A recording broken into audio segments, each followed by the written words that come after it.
Welcome in, welcome in. I love fish. I love fish too. I gotta go fishing this weekend or something. It's supposed to be super hot, so I don't know though. I prefer to go on a day where it's not like you know, super hot. Welcome in, Samantha. I am doing a stream. I'm doing a regular stream and a horizontal stream, as you can see. So the chat's more popping on the other stream, just in case. Just in case you're wondering why I might not be replying to the other one, because I usually don't have that chat up. Probably should, but I need to get. I want to get one of those like things I attach to my computer where I can have both chats up. But right now I don't have that.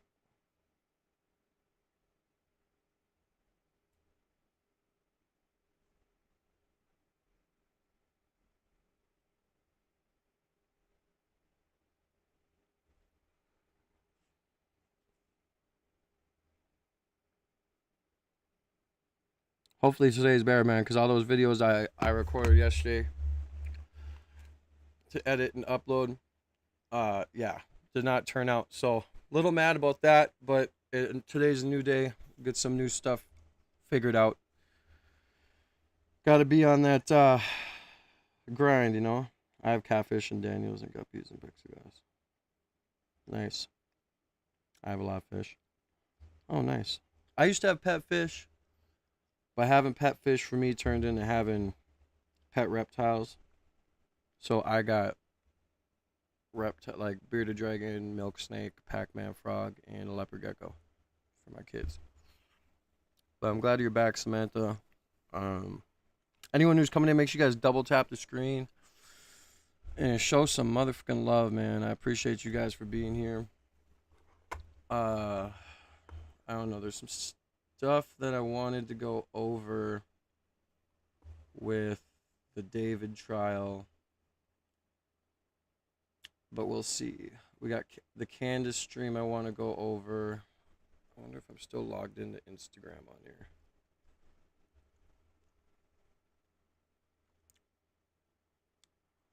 But yeah, all the videos I like uploaded yesterday. uh yeah. No bueno. I go to edit them this morning to upload them, get a little bit get ahead on some work before I get into you know, the stream. And it was just choppy. It was terrible. So I'm wondering if I shouldn't have fixed the FPS. That's what I did. So that's like where we're at right now with that.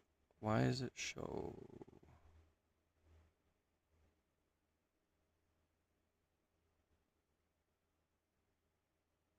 Hmm. But yeah, so let's get into it, man. Um, a lot of stuff going on with like the David trials. Um,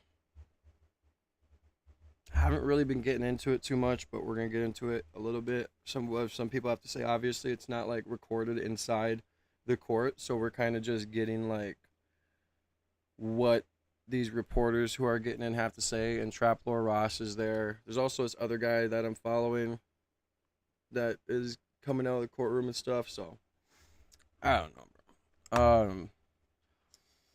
I guess we can get into the Candace stream as well. What was she talking about? Andrew Colvett blames me for Erica Kirk PR backlash. So we'll get into that. We'll see.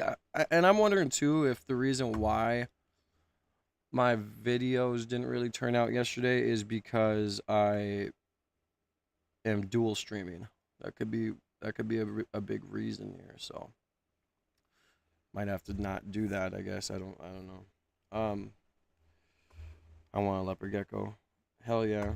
I see this guy online who has a pet bass, like a largemouth bass, and he feeds that fucker everything, dude. Like, he puts crawfish in there, he's put other bass in there, and that thing's a monster, dude.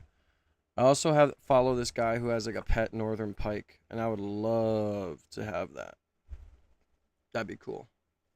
But your boy has too much shit on his hands. When I get rich and I can have someone come over and pay them to take care of some of my shit, I will then get a baby pike. But yeah, man, so today's just gonna be a chill stream. That's how it's been lately. I don't know. I haven't really found anything lately that's like grasped my attention. You know, the David trial did. But then it's like, what are you gonna cover? It only gets to, God, this fucking fly, bro. It only gets to a certain point with the David trial where it's like, okay, we all know everything. We all know about most of the evidence that's being presented. So, you know, I did repost some stuff on Instagram I thought was interesting about it.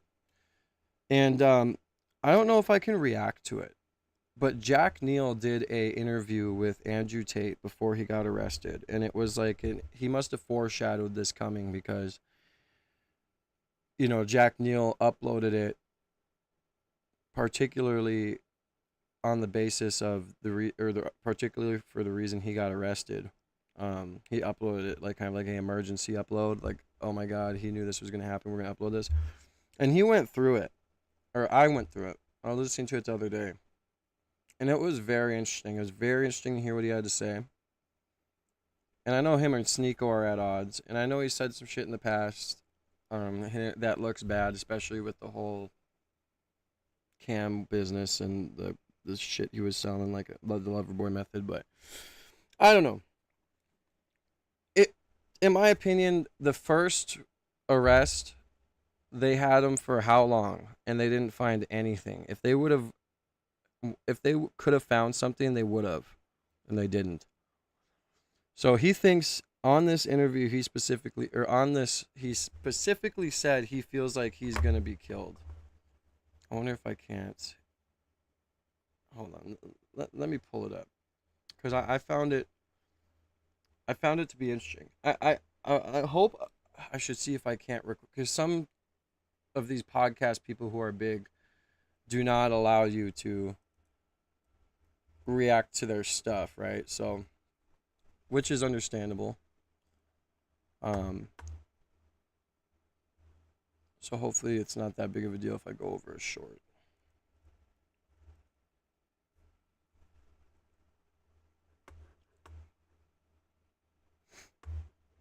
All right, let's go over this quick.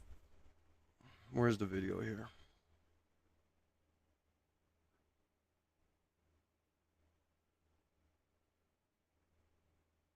Would you say it? How much money could they pay you to shut up?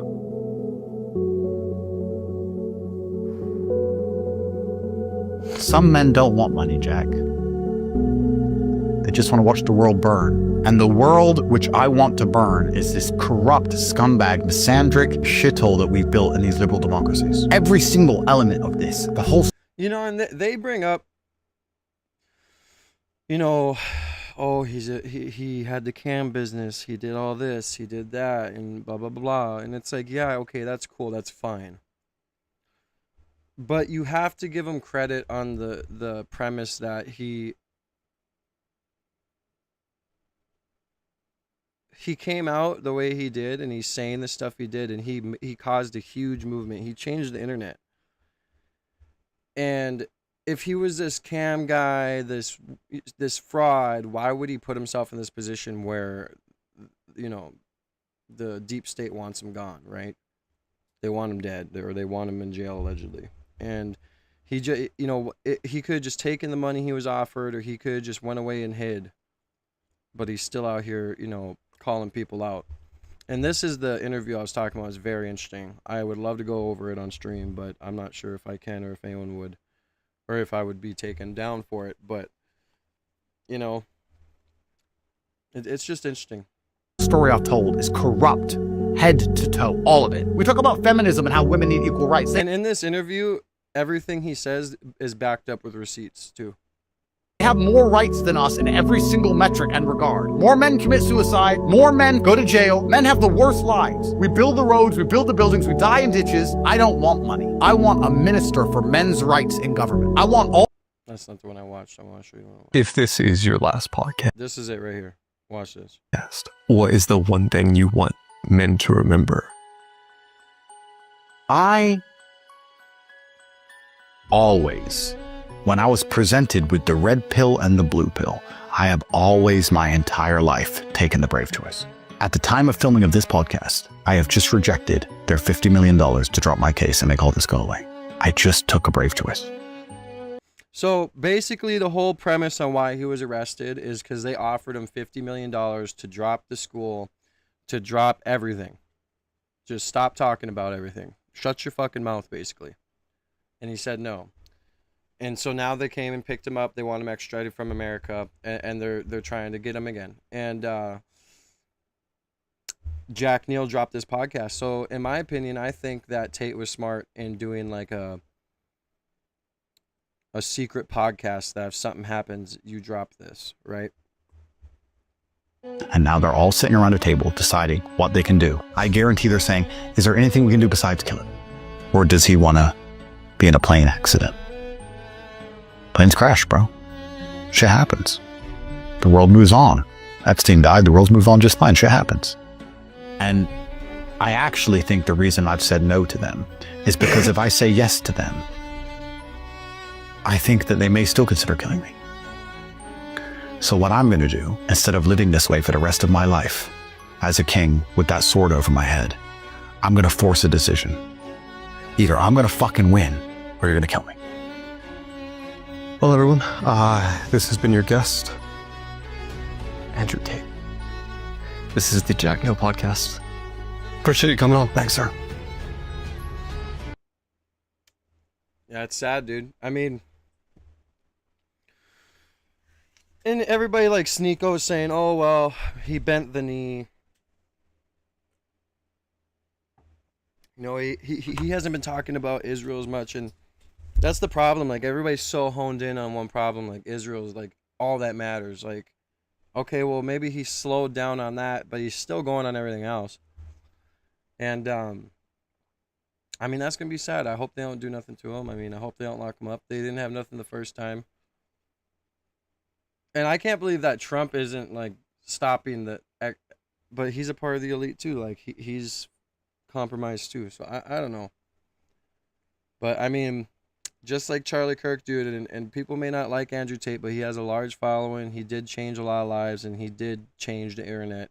And he was a net good for what his message was to smart people. Dumb people got offended all the time. But I don't want to see nothing happen to the guy, man. I mean, that'd be very sad. But just like Charlie Kirk, man, I feel like it would be a bad move on their part to take him out.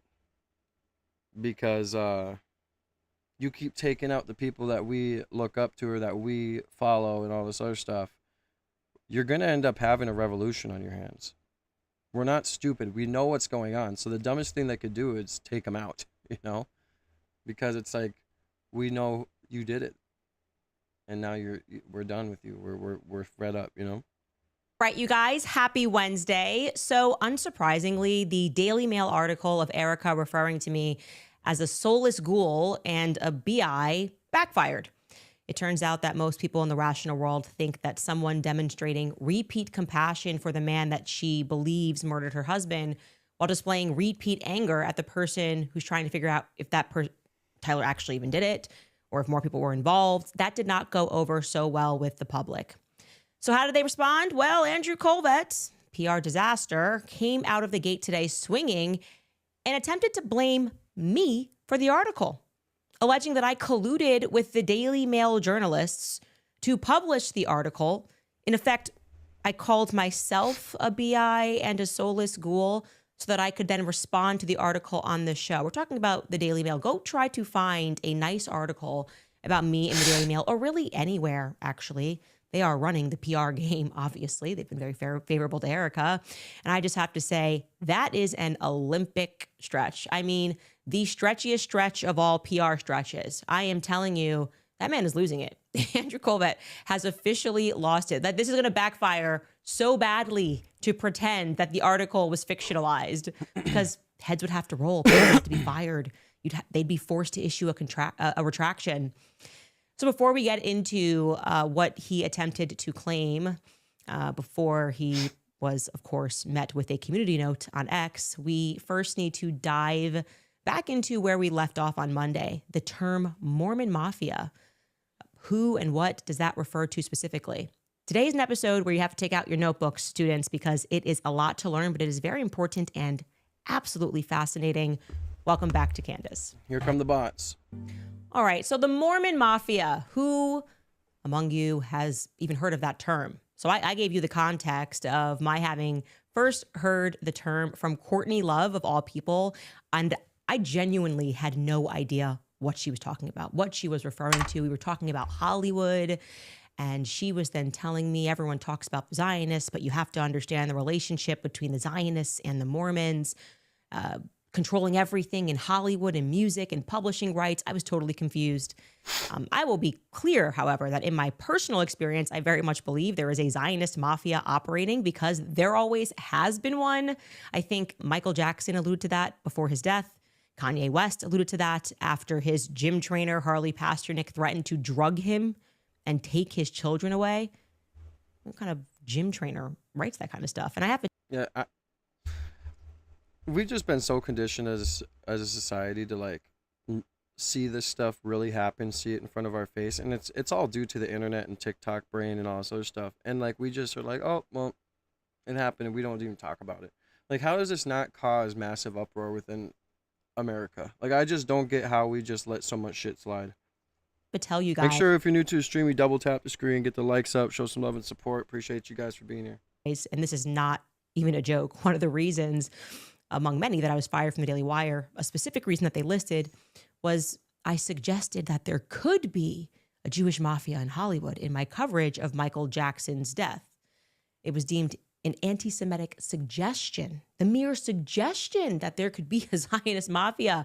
But actually, it's kind of a simple fact of history that the Jewish mafia started Hollywood. I mean, we covered various aspects of that in our reading of Hollywood Babylon in our book club. But beyond that, Irgun, the underground Jewish terrorist organization that were operating in Palestine, ruthlessly murdering people to ensure that Israel became a nation. They just believed violence was the means to get what they wanted.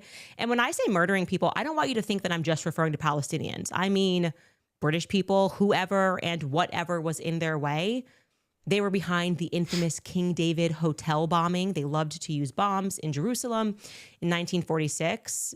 To be clear, the hotel at that time was operating as the British military headquarters in Jerusalem. They just bombed it, killing 91 people in one go in 1946. And yes, that gang came to America and manifested here. The Zionist gang became known as the Stern Gang. And they kept up political lobbying and bombings, which made its way all the way to the White House. Check out this article about what they did to President Harry S. Truman. This is a headline in the New York Times. It reads, "Letter bombs mailed to Truman." And it tells us that the so-called Stern Gang of the Zionist terrorists tried to assassinate President Truman by letter bomb in 1947, according to a new biography written by Mr. Truman's daughter. Miss Margaret Truman Daniel writes, quote, "A number of cream-colored envelopes about 8 by 6 inches arrived in the White House, addressed to the president and various members of the staff. They were found to contain powdered gelignite, a pencil battery, and a detonator rigged to explode the gelignite, when the envelope was opened. But when the White House mailroom, alert to the danger of postal bombs, discovered the letters and had them defused by the Secret Service bomb experts," Mrs. Daniel writes in her book, Harry S. It's funny how they call them Zionist terrorists back then, but now we just are. You say anything about Zionism, you're anti-Semitic. That's just funny to me. S. Truman. Now, members of this Zionist gang, which began in Mandatory Palestine, were also Canaanites. Literally. It's one of the craziest things that knowing the history of the creation of the state of Israel is enough to warrant someone being labeled an anti-Semite. This is stuff that is just freely available for you to look up on even Wikipedia. Okay, take a look at this in Wikipedia entry referred to as Cananism. It reads, it tells you that Ergun was a Jewish Canaanite. Cananism was a cultural and ideological movement founded in 1939, reaching its peak among the Jews of Mandatory Palestine during the 1940s. It had a significant effect on the course of Israeli art, literature, and spiritual and political thought. Its adherents were called Canaanites, okay? And then it tells you that most of its members were former members of Ergun or Lehi. Look at the art that they created. On the right side of this Wikipedia entry, it says, Nimrod. Okay. A visual emblem of the Canaanite idea. So they were creating art based on their beliefs. And who were the Canaanites in the Bible, guys? Baal worshippers. Okay, that's just a fact. It's right in your face. You wonder what's going on. Why are they doing what they're doing in Gaza and Palestine? Yeah, you got to go back into the history. Anyways, the point I'm making here is Ergun was a Jewish Canaanite gang. No one denies that it was a terrorist group that killed a lot of people. One of its members was a man named Benjamin Emanuel. That is the father of Ari Emanuel, one of the most powerful, if not the most powerful man in Hollywood. His brother is Rahm Emanuel, one of the most powerful names in the Democratic Party in politics. He was the director of public affairs under Bill Clinton before he became his senior advisor. Rahm was also the chief of staff under Barack Obama, and then he became the mayor of Chicago. There's a lot of corruption in Chicago, as we know. Their father was literally in a Jewish terrorist gang. Okay, so I bring up that point only to underscore the absurdity of people trying to suggest that it's anti-Semitism to note the plausibility of Jewish gangs that are affiliated with Hollywood and within politics, especially when so many entertainers have died in mysterious circumstances. How many celebrities can drown in a bathtub before it gets weird? How many people do you know that have just drowned in bathtubs in general? Okay, I believe Kanye West always have, always will, and based on my own literal experience in politics, I have been threatened, my livelihood has been threatened, and I have been gang stalked by Zionists throughout the court system and beyond. But I digress, because you're probably thinking, what does Mormonism have to do with it? So I want to be clear that whenever we're covering any sort of mafia or gang, we're not suggesting that every person of that race or religion or ethnicity is a member of that mafia, because that's just dumb. In fact, in most circumstances, the actual gang members rely on people who are not in the gang to be outraged because it gives them cover, right? Criminals benefit best when they can mix in amongst regular, hardworking people. There is corruption. Wolves within the sheep. It's always been known. Everywhere, obviously, it usually exists at the top. So the term Mormon Mafia, where does it come from? If you just Google it, you are going to learn that it is a colloquial term that is usually referring to, and I'll quote, the trusted Latter-day Saints inner circle of businessmen and accountants who were hired by billionaire Howard Hughes in Las Vegas during the 1960s. Okay, so Howard Hughes is the name that we need to reference. Who was Howard Hughes? Howard Robert Hughes Jr. was one of the richest and most influential people in the world throughout his lifetime. Okay, he lived from 1905 to 1976. He was so influential that Leonardo DiCaprio actually played him in the movie The Aviator. I have not seen that. I don't watch a lot of movies. Heard it was a good movie. But he was beyond just a businessman. He was an aerospace engineer, an investor, a builder, a film producer, you name it. We do not have time to go over every area and aspect of his vast wealth and empire. So I'm going to really just minimize it into three main characters for you on this graphic, okay? He had film industry. He made his name as a film tycoon. He was a producer and an investor beginning in the 1920s behind such films as Scarface and Hell's Angels, eventually acquiring ownership of RKO Studios. To make Hell's Angels, he actually assembled the largest private air force in the world. He was also an aerospace engineer. In 1932, Howard Hughes founded the Hughes Aircraft Company, started off by renting a hangar within Lockheed Aircraft. Then there's Howard Hughes Medical Institute, okay? That was his charitable arm. He formed that in 1953 to fund basic medical research. He was also inspired, just, the backstory to get into medicine, because both of his parents died young. His mother from an ectopic pregnancy, and I can't remember the reason that his dad died young, of a heart attack, actually. And so he was interested in just health in general. He inherited, at the age of 19, his family fortune because both of his parents died, and that impacted him, obviously. Hughes Aircraft was eventually transferred into his charity. So people thought that he did that because it was this massive organization, and now it was, protected by being inside of a charity, so he didn't have to pay taxes on it. Las Vegas. Okay, so this is interesting. Howard Hughes, in the last 10 years of his life, began buying up casinos and hotels and restaurants in Las Vegas, including the Desert Inn, where he would eventually become a reclusive, the Sands Hotel. On that last point is where it gets even more fascinating, because Howard Hughes himself was not a drinker. He was not a partier. He did not do drugs. He was committed to his businesses. He was also, while he was in business, exceedingly paranoid about communists. Make sure you guys double tap screen, get into the stream, man. Show some love and support. Make sure you guys hit the subscribe button with notification bell. Show some love, man. Hit the like button, double tap screen. And their ability to infiltrate companies and take them over. Now, he was so paranoid, this is a fact, that he shut down his film studio after he acquired it, RKO. For 6 months, he shut it down to investigate the political leanings of every single employee. Imagine doing that. That was in 1948. He's like, okay, shutting this down. I need to make sure none of you are commies. Ironically, 1948 was the same year that Israel became a country. But I'm just letting you know that that was a major concern that he had always in the back of his mind. And that is, of course, what was going on in the world, the Red Scares. But of course, with an empire the size of his, you can only be so paranoid, right? You have to trust somebody. You have to trust your lieutenants, right? You can't be a one-man band worth billions. Howard Hughes thought for sure, okay, if I'm going to be able to trust people, I can trust you. I'm sorry, I just don't give a fuck about the Mormon, like all this shit. Like, what does this have to do with anything with the title? So let's get through it. Andrew Colvett, man, that I have to tell you that after I saw him trying to spin that Charlie and Ben Shapiro were friends, I just said to myself, this is an evil man. This is an evil. There's no way you can do that. I just have way too many messages, group chats with Andrew Colvett, with Tyler. I was like, that takes a level of dishonesty and also like a fundamental hatred for the person who passed away. Like, typically people feel pulled to be more loyal to people after a tragic death, to not allow people to come in and to ruin their legacy. And Andrew just told that lie, and it was so crazy. Ben Shapiro swept in and said, tweeted, okay, I never claimed to be close to Charlie.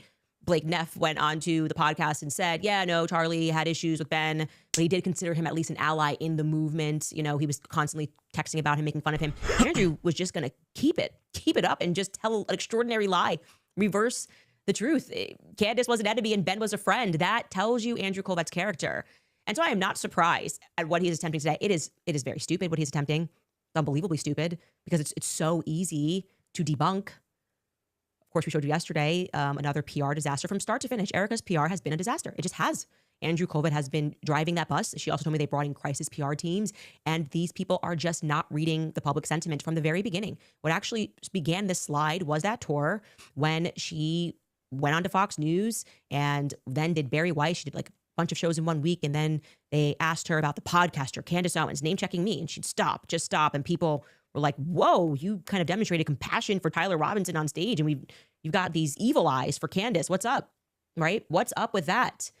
And the Daily Mail article reflected that stance. Compassion, again, for Tyler Robinson. They were using direct quotes throughout the entire article. Direct quotes. So, what's up, ho? Quotes coming from a family friend who I speculated was Tracy, because that is the only person I know that is friends with Erica's family who has been vocally speaking to people in the press. It was a guess. Anyway, so this backfired, and Andrew Colvett comes out and says that I'm behind the article. He tweeted this: "We never received any requests for comment. We are told that they attempted to send one, but we can't find it. It is strange given that every other outlet on the planet seems to know how to reach us, including the Daily Mail." That was the first clue that something very suspicious was going on here. Anybody who actually knows Erica knows that this is not how she talks, which calls into question who this so-called anonymous source actually is. There isn't a single word that is an accurate depiction of Erica's views or comments publicly or privately. I've personally never even heard Erica swear at someone, for starters. Erica has remained remarkably restrained, though she has ample reason not to be. The story was so bad, the Daily Mail had to make a major update to it once it was confronted with facts, including retracting their claim that the source was a family member of the Kirk family. That's an especially egregious correction to have to make for a tabloid. It's unfortunate to see the Daily Mail doing the bidding of Candace Owens, who of course used it as rage bait on her show because she has no actual evidence to discuss as she continues this very lucrative investigation. Maybe she's the anonymous source. Okay, so when you have spare time, go onto the Daily Mail website and type in my name. They hate me. Hate me. Absolutely. The coverage of me, it's positively atrocious. I mean, the amount of times I called out the Daily Mail on this show for the hatred that they have of me and then do yourself challenge and type in Erica Kirk and Turning Point USA, and you will see the exact opposite coverage. So, of course, we immediately put up the email that we received asking us for comment, as it always is a few hours before the piece goes up, and which we responded immediately. And they said that Erica was coming after us in a piece, and here's what she was going to say. We gave a comment. The article was up a couple of hours later, and we covered it on the show. The idea that I'm including with the press anywhere. Where can Candace Owens get a good, fair article written about her at all? Everything is, she's demonic, she's evil, she's awful, Erica's a grieving widow. And he is now accusing me of having some sophisticated apparatus where I'm calling myself a BI and a soulless ghoul. So I challenge him. Andrew, this is made up, truly. The only thing that's made up is what you're saying. Obviously, you're now facing backlash, probably under a little bit of pressure, because this was a really dumb article to plan against me. And you guys have proven that you work with Daily Mail because you chose them and sent them the video of Erica Kirk being named by Charlie Kirk. The public's not allowed to see it, but the Daily Mail was allowed to see it. We know you work with them. So to pretend that you don't have an established relationship, anybody is free to see, and to blame me, that is the definition of somebody striking you while crying out in pain. Like, that is Andrew Colvett right now in a nutshell. Striking me while crying out in pain because it backfired. Like every single one of their attacks. Erica name-checked me when she was dressed like Janet Jackson. That backfired. That was a bad idea. He acts like she's never come after me. She's come after me. She has come after me and name-checked me multiple times. And every time she does it, it backfires. And this time you're now, like actually every time, say it's my fault, right? This NCRI article that you were promoting, a digital assassin. This is all you. I don't have a PR apparatus. Ridiculous. Okay. Mitchell receives the request and he asks me if I want to comment. 9 out of 10 times I say, Mitchell, you can say whatever you want. I don't care, because I don't get any good press. It doesn't matter for me to try to clean up or correct or say anything. The press hates me. I'm at war with the press at all times because they are an extension of the state. And Erica is deeply protected by the state. Everybody can see that. So it's just incredible. Obviously, immediately my PR person dropped the receipts, Mitchell, and showed the article and was just like, you're blaming us because you're terrible at PR. Here is the email that we received from the Daily Mail asking us to comment, and we did comment. And so I am challenging. This is so open and shut. If the Daily Mail created an article of which actually secretly Candace was behind and attributed quotations, they have not removed the article. They have not issued any retraction. Turning Point USA could very easily get a lawyer to send out and demand that they retract it. They're using direct quotations. You can't do that. That is the clearest case of defamation ever for an article to make, for a journalist, a senior reporter no less, to make up quotations out of whole cloth that never happened. And here's what I will say. I am so sick of this. Now they're saying, I've never even heard Erica swear. I've never even heard her swear. Do you think we're dumb? Do you think people can't watch her during her pageant years when she's trying out for every real, reality and TV? And Erica literally says, she's asked the question, what is something you wish that you could say to your younger self? Advice that you wish you could give to your younger self? And she says, don't try cocaine. Well, that's weird advice to give. Erica used to party. Okay, that's fine, by the way. The idea that Erica has never swore and doesn't swear, again, is this bizarre caricature they've been trying to build of Erica as like this strong, loving Christian who never does anything wrong. Bro, I gotta get a fucking chameleon at this point, dude. I mean, seriously, at this time of year, the flies are terrible, bro. There's nothing you can do. They just are, all right? And I'm tired of it. Fuck. I gotta get a chameleon. I want 3 chameleons. One posted there so it can protect my webcam. One posted here. And one free roaming. Something. Erica really is a nun behind the scenes. I have told you explicitly, she's nasty behind the scenes. She is. Any comment, Andrew Colvin, on what I'm saying about her calling priests and calling people and telling them to pull out of a Catholic prayer event because I was going to be praying? Like, that had nothing to do with politics, nothing to do with you guys. Is that the sweet Christian girl that you're talking about? No, she operates behind the scenes. She has been operating behind the scenes, and she works with you. What kind of Christian lies about a surgeon call? What kind of Christian would just lie explicitly, say Andrew Cole went rogue, the surgeon went rogue, and I had no idea about it? That's not true. Would you like to double down on that claim, Andrew? How about you do that? If I'm lying and she's so pure and innocent, then why don't you guys respond to that? Did the surgeon go rogue and violate HIPAA and speak to you one-on-one, alone, without Erica's approval? Did you tweet that without Erica's approval? Honest Erica? She's never told a lie. She's never swore. She's never used that language. She's just so pure. Who are you fooling? Who do you guys think you are fooling with this repeat act? I could have thrown in her time when she was partying, people that were reaching out, telling me about how she partied, people who partied with her. We left all of it off the table because Erica was in her 20s and Erica's allowed to party. I was not doing drugs and cocaine, but I certainly partied. I always tell people that I was partying in New York City. Catch me at PhD, the Electric Room, One Oak. So we left it off the table. But the idea that you're now trying to paint her as so innocent that she doesn't swear so that you can blame me for what you guys not just did to me, have been doing to me nonstop, promoting influencers that attack me nonstop, go after my family. It's unbelievable, Andrew. Your PR strategy is a nightmare. So I am challenging you. I am asserting definitively that I had nothing to do with that Daily Mail article. I have nothing to do with any press that's being written about Erica because the press hates me. I'll go to court with you.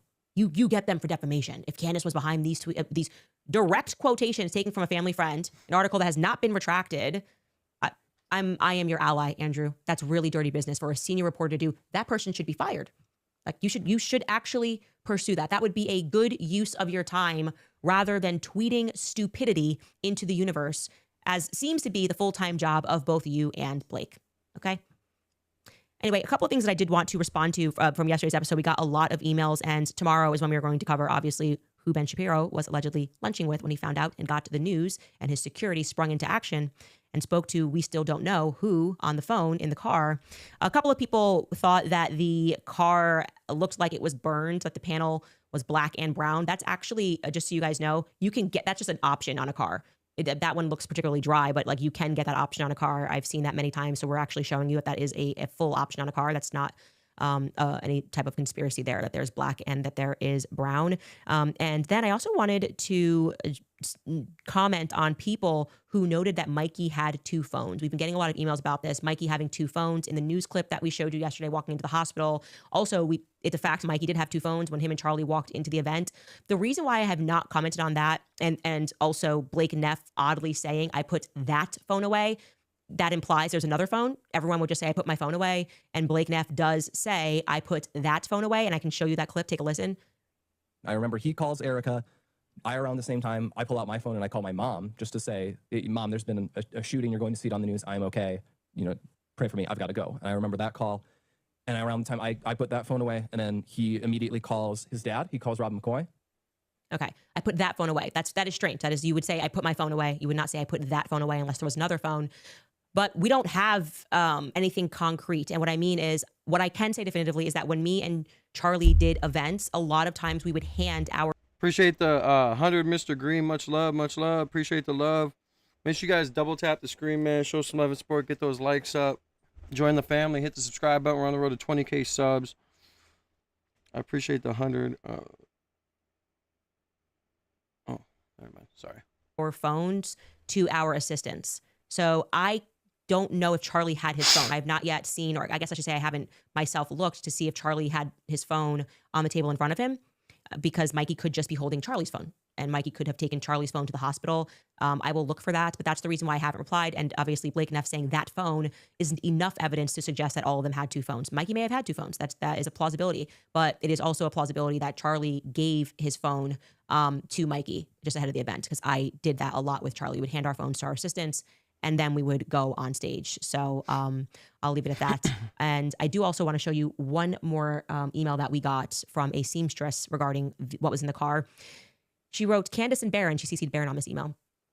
I am a seamstress for 20 plus years. That item clearly has a seam, referring to the burned item on the floor, and you can see the precise spacing of each thread in the seam. I have included photos of the areas that I am referencing. I believe the larger portion of the cloth that we can see is the outside of the shirt, evidenced by the visible seam line. On the top, it appears the shirt is folded, so the char would be on the inside of the shirt. I also included a photo of what makes sense to me of how that seam could fit onto the shirt. It would be on the lower portion of the sleeve. Then we would be missing the area where the seam joins into the armpit. Continued to another seam down the side of the shirt that is less clear to see the thread indentations, but maybe you have a higher resolution photo than my screenshot from today's show. Please let me know if you need more clarity. And here is the photo that I thought was very helpful, of how she was describing that. She sort of flattened it and is basically saying that it represents the front and the back of his shirt. It's interesting. It certainly is interesting what she is describing. And she gave us this, the inside of the shirt, the outside of the shirt, and the fold. Of course, I don't have seamstress eyes. I just told you guys that we got so many emails from people saying it's a shirt, and they are within the industry. So I'm inclined to believe when we get that many emails asserting something, that it could be true. It could also not be true. But, you know, the more you know. This has been an open investigation into things because we can't get answers from the people who would know. Anyway, we'll take a brief break and I'll come back and read your comments. All right, you guys, have you ever felt like you are searching for real spiritual truth, but you're not sure who to trust anymore? I've been there. All right, bro. Fuck the comments. Let's get into some of the David trial too.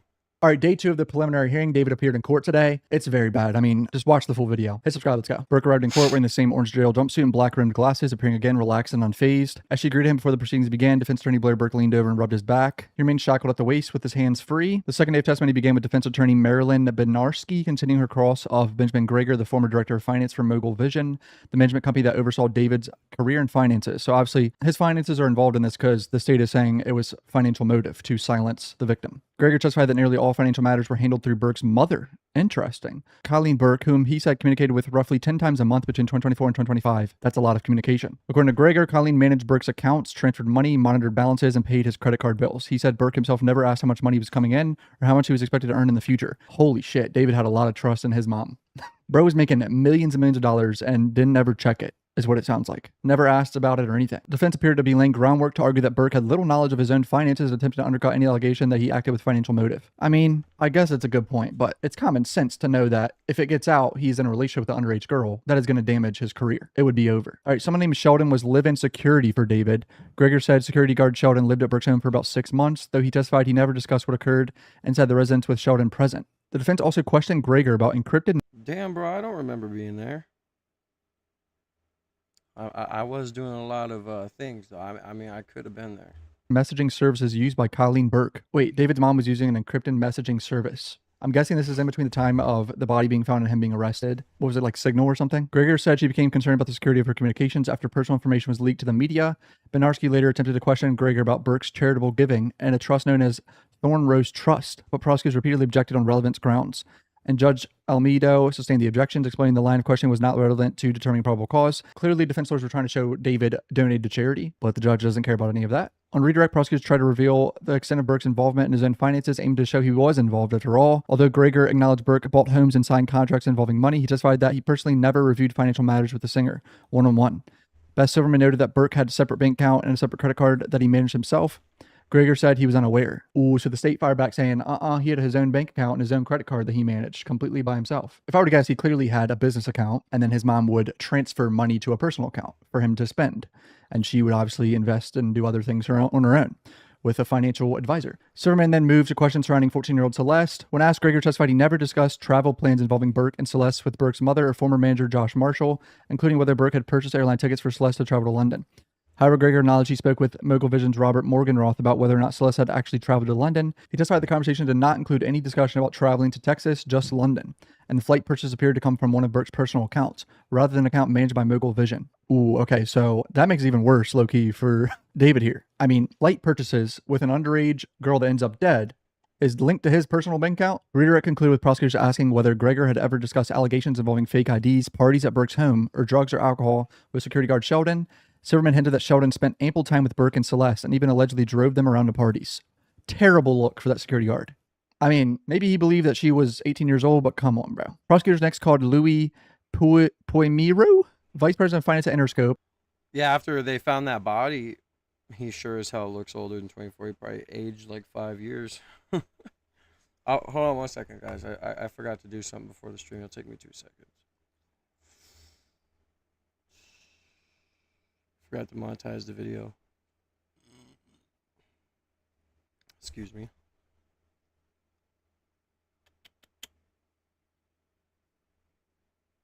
I forgot to do it yesterday too.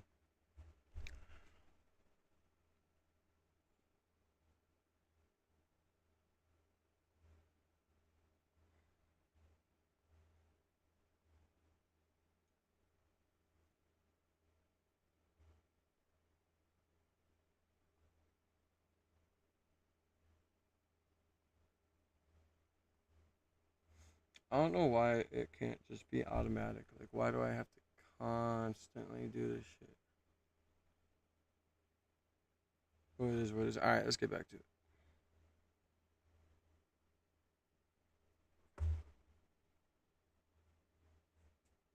who testified he has worked for the company for 3 years and reviewed Interscope's financial records related to Burke's music career. He examined payment records, agreements, and tax docs covering 2022 to 2025, and reviewed a summary of the money Interscope paid to Burke and his affiliated entities. He also testified they reviewed a December 25 termination letter sent by Interscope to Burke's management company, Mogul Vision, which was signed by Jason, whatever, Interscope's head of business affairs. These people's names are very ridiculous here. I'm not even going to try to pronounce them. So we knew that. Interscope dropped David at some point. People don't realize, I'm pretty sure David makes all the money still from Spotify. His YouTube got demonetized.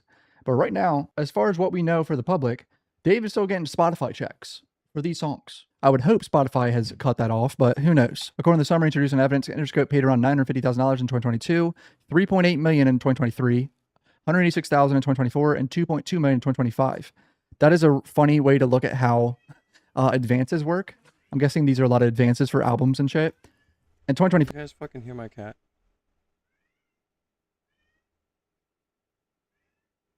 S'more!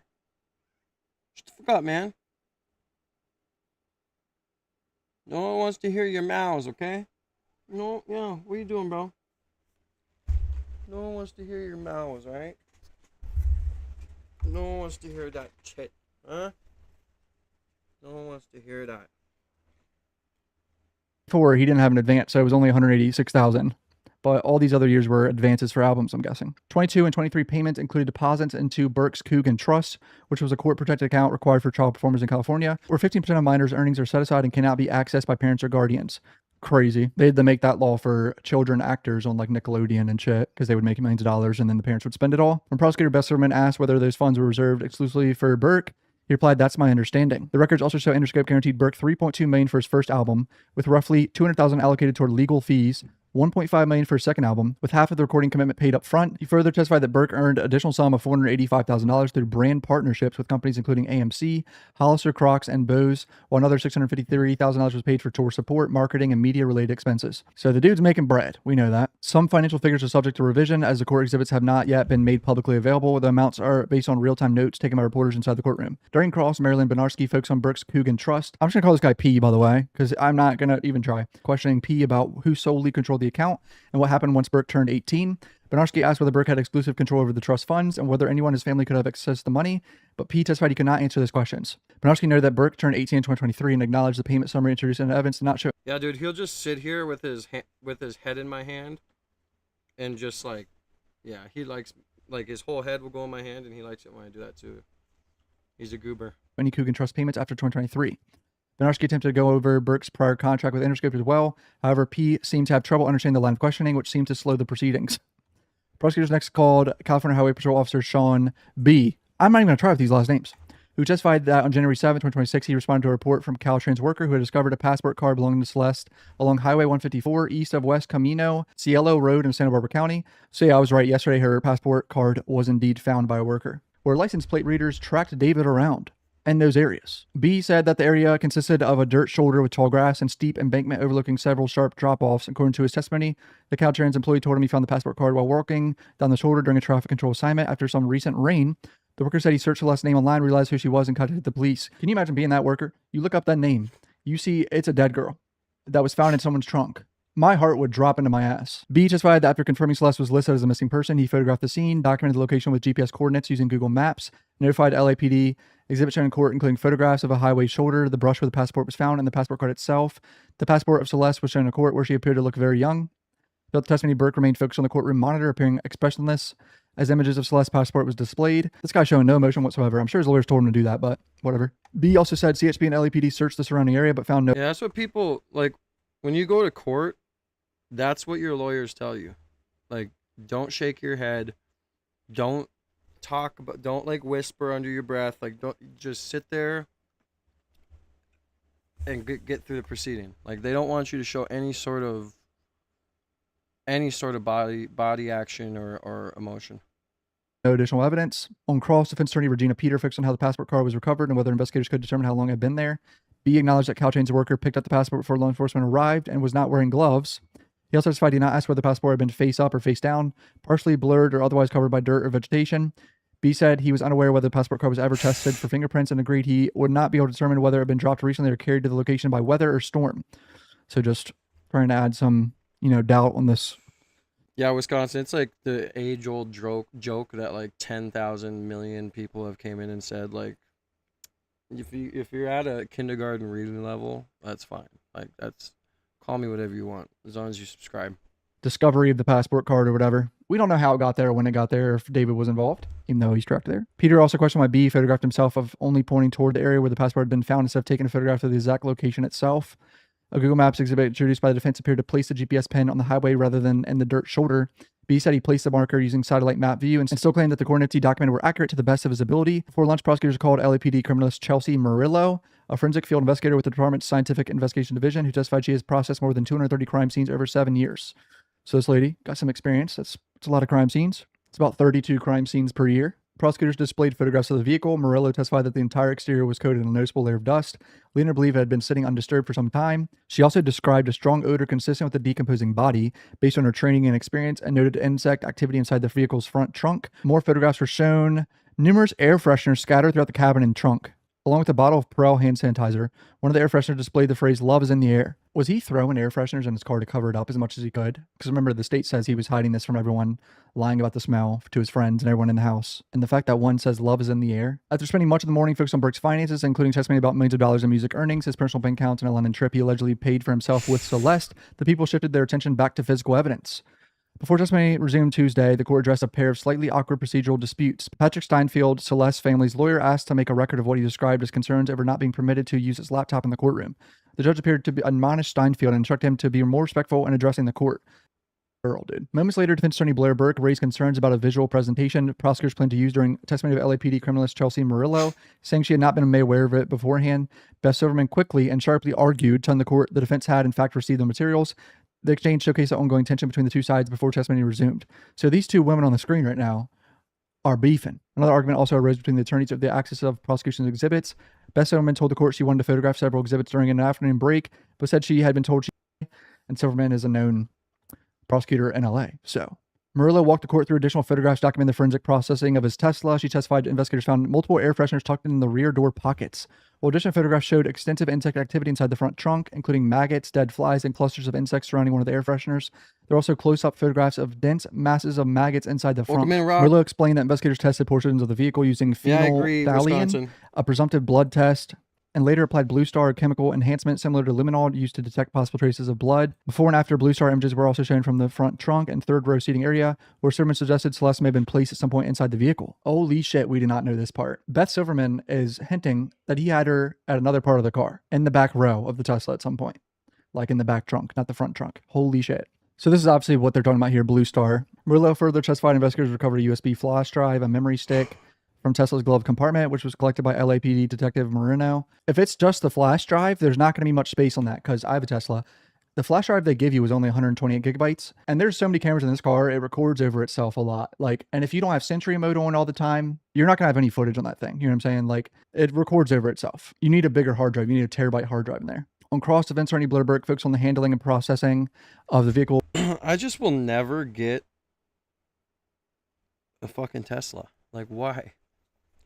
And then imagine being so stupid that you kill this girl and you dismember her and you put her in the Tesla. Like, dude, some people are just so stupid, bro. So dumb. Before Murillo's arrival, Murillo acknowledged she responded on September 9th after being briefed by detectives that a body had already been discovered and understood the Tesla had been examined the previous day. She testified the vehicle's front trunk was closed when she began her examination and said detectives donned gloves before coming into contact with the vehicle. Burke also questioned a handwritten correction on the forensic request. Then Murillo said she did not know when it had been made. While Murillo confirmed investigators did not perform phenolphthalein testing on the vehicle's exterior, she explained she did swab portions of the front Tesla for potential touch DNA after observing disturbances in the dust. Burke also confirmed that Celeste DNA was also found presumptively. Prosecutors next called Lauren Wallace, a LAPD criminalist assigned to the Field Investigation Unit, who testified she also processed evidence recovered during the search of Burke's Doheny Place residence. Wallace walked the court through additional forensic evidence collected from the garage, including a reddish stain on a Tesla charging cable that tested presumptively positive for the possible presence of blood. Blood on the charging cable in the garage.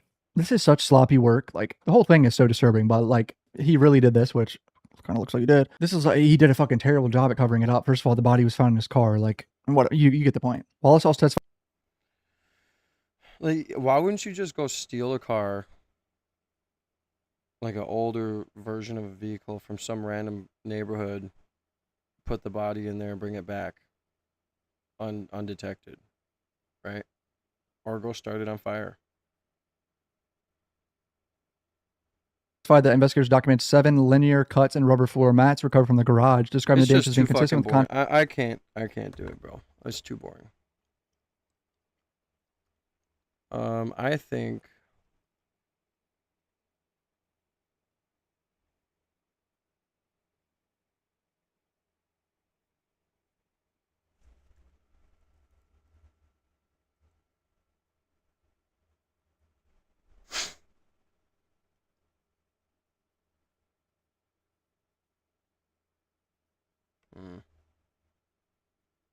nah.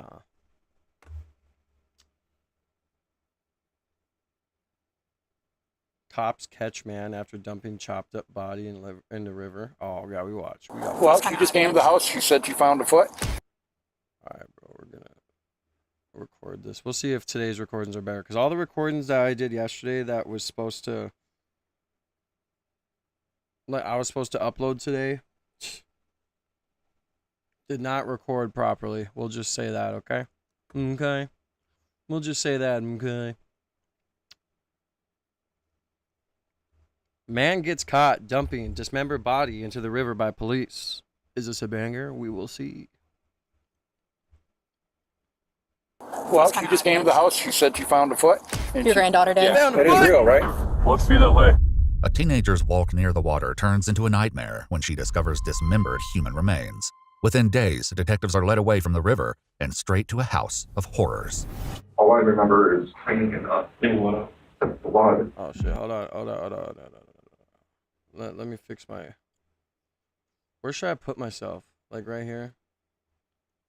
Right here? We'll do it right here. The following footage has never been seen before. On September 18th, 2024, officers in Bay City, Michigan are dispatched to a local boat launch after receiving a report of human remains discovered in the water. They arrive to find a man and his granddaughter who tell a disturbing tale. Well, she just came to the house. She said she found a foot. Your granddaughter did? Yeah. And Okay. she said, will you go back over there with me? I said, yeah. I've lived here my whole life. Yeah. I've always wondered like this happens. I hope we don't have too often. What body part did you see first? That one. The foot? Yep. And, Okay. then she did a walkthrough, and that's when she found the hand. That is real, right? Looks be that way. Look at the tissue. I mean, how in the hell does that happen? Who cuts it off? Where's the hand at? Can you point to where it says on the other side of the dock or what? No, it's right here in between all the trees. The officer follows the teen's directions and discovers a severed left arm floating palm up in the water. According to police records, both limbs appear to have been cleanly severed. One leg at the lower calf and one arm near the bicep. In a later... Damn, bro. Yo, Richard. See you later, bro. I mean, I don't understand, like, a lot of you people have main character syndrome, bro. I don't give a fuck if you leave my channel or not, bro. I want the real ones to stay, okay? I want the real people that fuck with me to stay. We're here to chill and have a good time, not fucking act like I'm a news anchor on CNN type shit, reporting and constantly trying to, like, I do what I want to do on this channel. You got a problem with it, don't watch me, period. Report, one officer describes what appears to be a saw blade or chop mark on the bone. Is this the only other one you've seen? Yes, I only saw one. I only saw one. Yeah, Dude, imagine seeing that. Like, that's one thing that, like, I don't know, that because it's so weird when you go to a funeral home and you see someone in a casket and they're dead and whatever. But like, imagine seeing like a human chopped up. Like, that'd be crazy. this is legit. The scene is secured and officers conduct a thorough search of the shoreline. As they make their way along the edge of the water, they make more gruesome discoveries. Another partial arm and leg, also appearing to be cut with a sharp object. However, the rest of the body is nowhere to be found, prompting a larger search that continues the following morning. While nothing else of note is discovered in the water, officers receive another concerning call. So, what brought you out here today? That man. We were just out looking for his car. I went back to grab her because we were going to go over to my other brother's house. Mm-hmm. He called, said he found the car. The same day the remains in the river were discovered, family members of 41-year-old Justy Stillwell reported him missing. His loved ones had not heard from him in days, and now his missing Jeep had turned up abandoned in a parking lot less than 1 mile from where the body parts were found. So do you have any idea how long this vehicle's been out here for? No idea at all. All I know is, from my knowledge, when we were in his house yesterday, we were looking at the calendar, and he X'd off every day.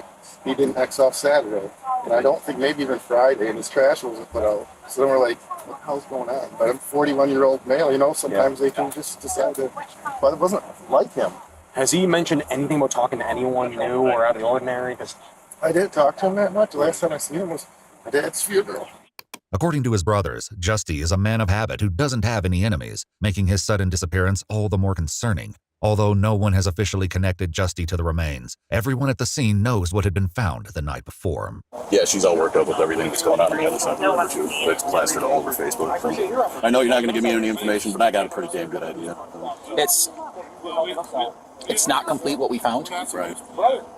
You know, but as an officer, I look at situations, and coincidences sometimes don't make sense. I did yesterday. I already put it in my head. It is what it is. This is so out of character. Keep the hope. 40-some years and never doing anything like this. According to police records, the remains are identified through fingerprints as Justy Stillwell. Detectives turn to Justy's digital life, and a breakthrough comes from a young man who had been chatting with him on Grindr the day he disappeared. The young man, bro. I'm not even going to say what I want to say.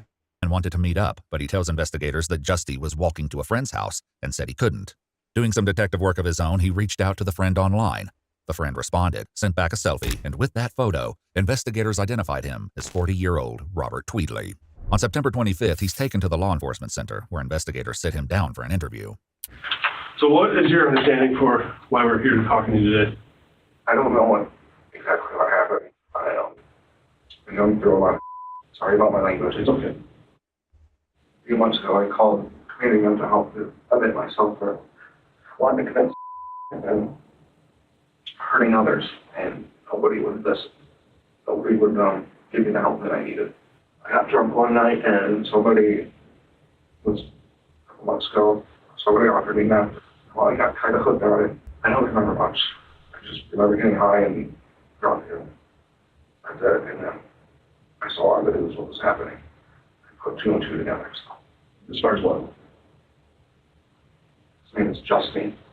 Despite what he claims, the investigators have gathered more incriminating evidence, which they'll confront him with later. But for now, they tell Robert the brutality of his actions could make people see him as something far worse, unless he explains what happened. The FBI is wanting to get involved in this because of what happened. They've thrown out things like serial killer and stuff like that. And I don't think that's what happened here. I think that this is something that got out of hand, some sort of domestic situation. I know he can be a persistent guy. Only you can fill in the details. I don't remember everything. You may not remember everything, but you remember some of it. I blacked out for a few hours.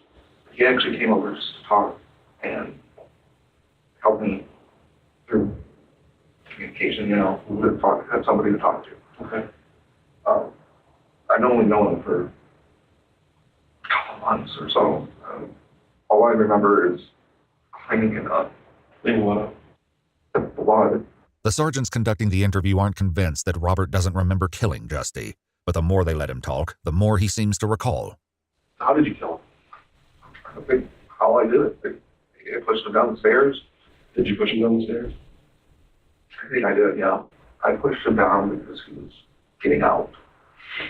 He was getting out? Yeah. Like leaving the house, you mean? Yeah. How did you kill him? When you say you pushed him down the stairs, did that kill him or did something else kill him? I think he would have been dead, but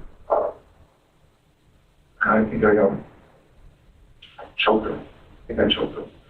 So when you pushed him down the stairs, was he hurt from that?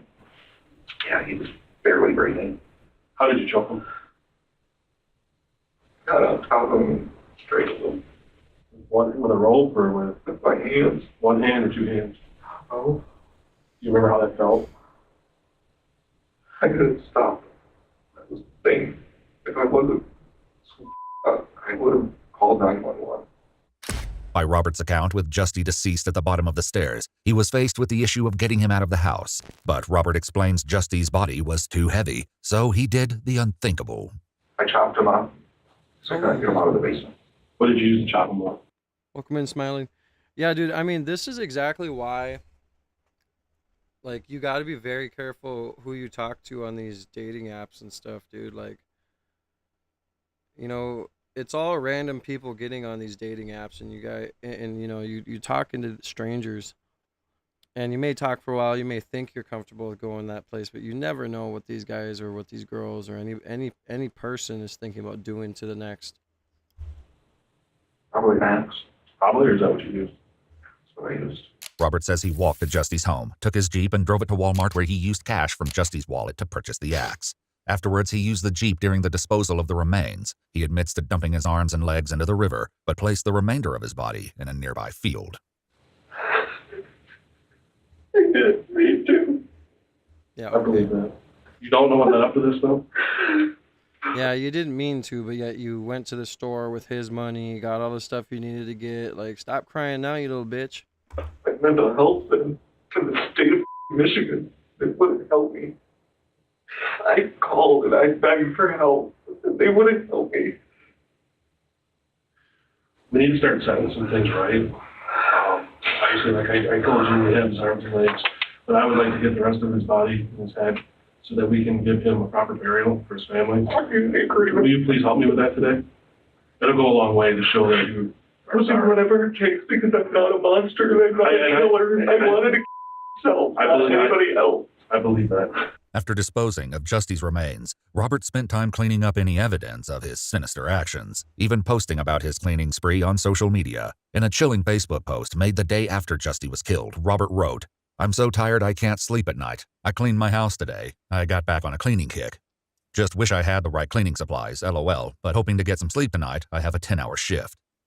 May I ask? He says I'm not a monster. I'm not a psychopath. Yeah. Okay. Question. Sure. How did you guys know it was me? A lot of really good police work. A lot of really good detectives put it together. Towards the end of the interview, investigators ask if he'll lead them to the rest of Justy's remains. Robert agrees and guides them to a nearby field. Going the right direction. So did you drive through here? How far back?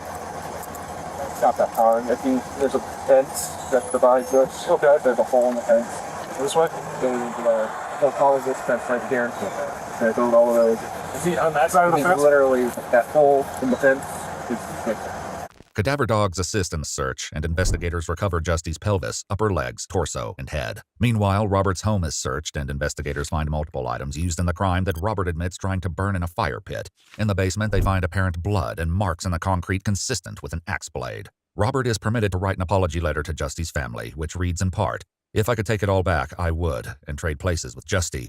I pray to God that his soul is at rest, and I pray to God for you, his mother, and family can move on, and remember Justy for who he was, a kind, loving man who only wanted to help a friend in need." Robert was arrested and held on a $1 million bond. He now faces 2 charges, homicide, open murder, and dead bodies, disinterment, and mutilation. His trial is scheduled for 2026.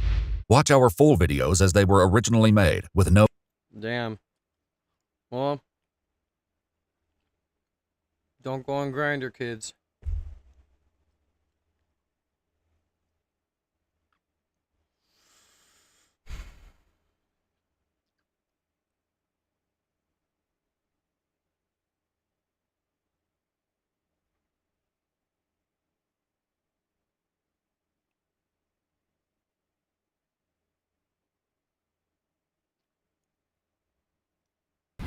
Yeah, good to see you, Professor Jang. Long time no speak.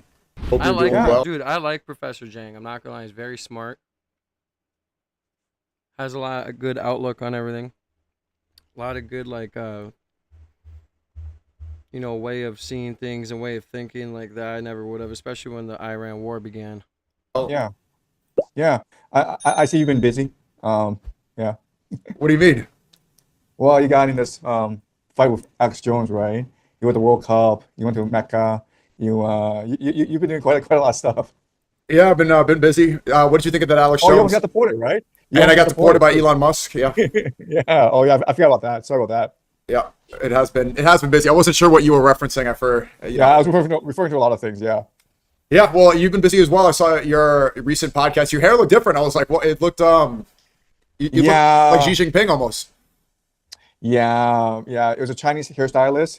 So Gleb Solomon flew in from Serbia. He's a Russian podcaster, and he rented like a studio. I went into passport is valid for all countries except Israel. They probably sneak in somehow though. Trying my best to get everything working. Guys, I'll be right back. Oh, Zeus, why you always gotta lay there, bro? Be right back. I'll be quick.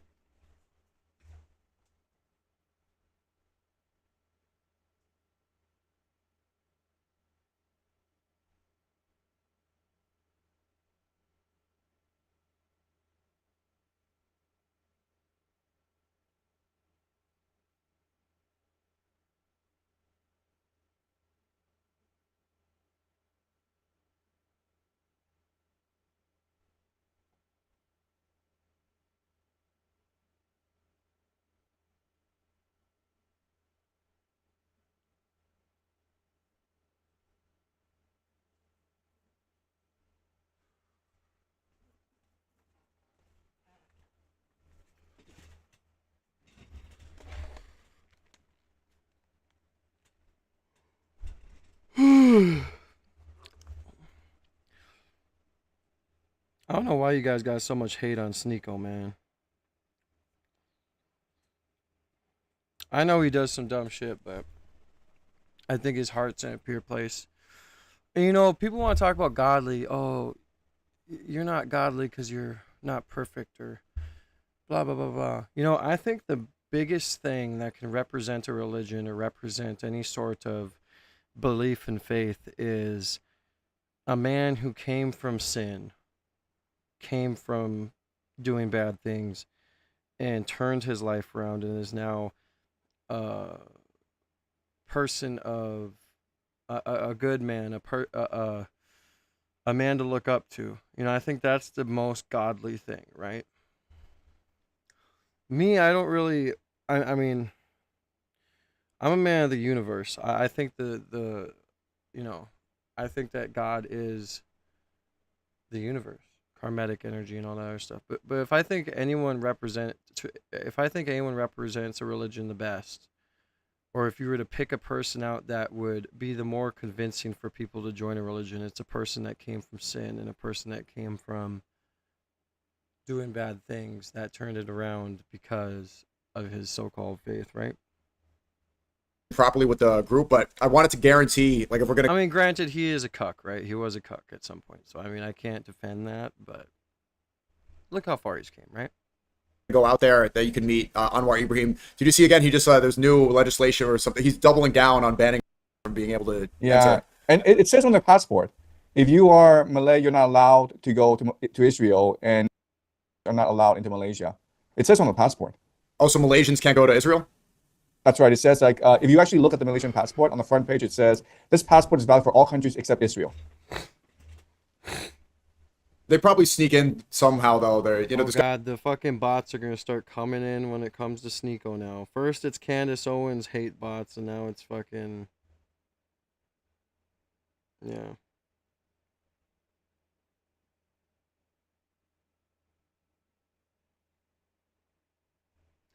Bro, I'm sorry. I'm not trying to be mean, Chronicle of the Degenerate. Lawrence, thank you for the gold coin. God bless you. But what is your channel, dude? Like, I'm sorry, but if you're going to hate on somebody, usually when people come in, I check to see if they're bots. So this is why I'm doing this. But if you're going to hate on somebody, dog, okay? Let's first see what you're about, right? So let's go to your channel. Where is it at? Let's go to all chat. Let's go to your channel.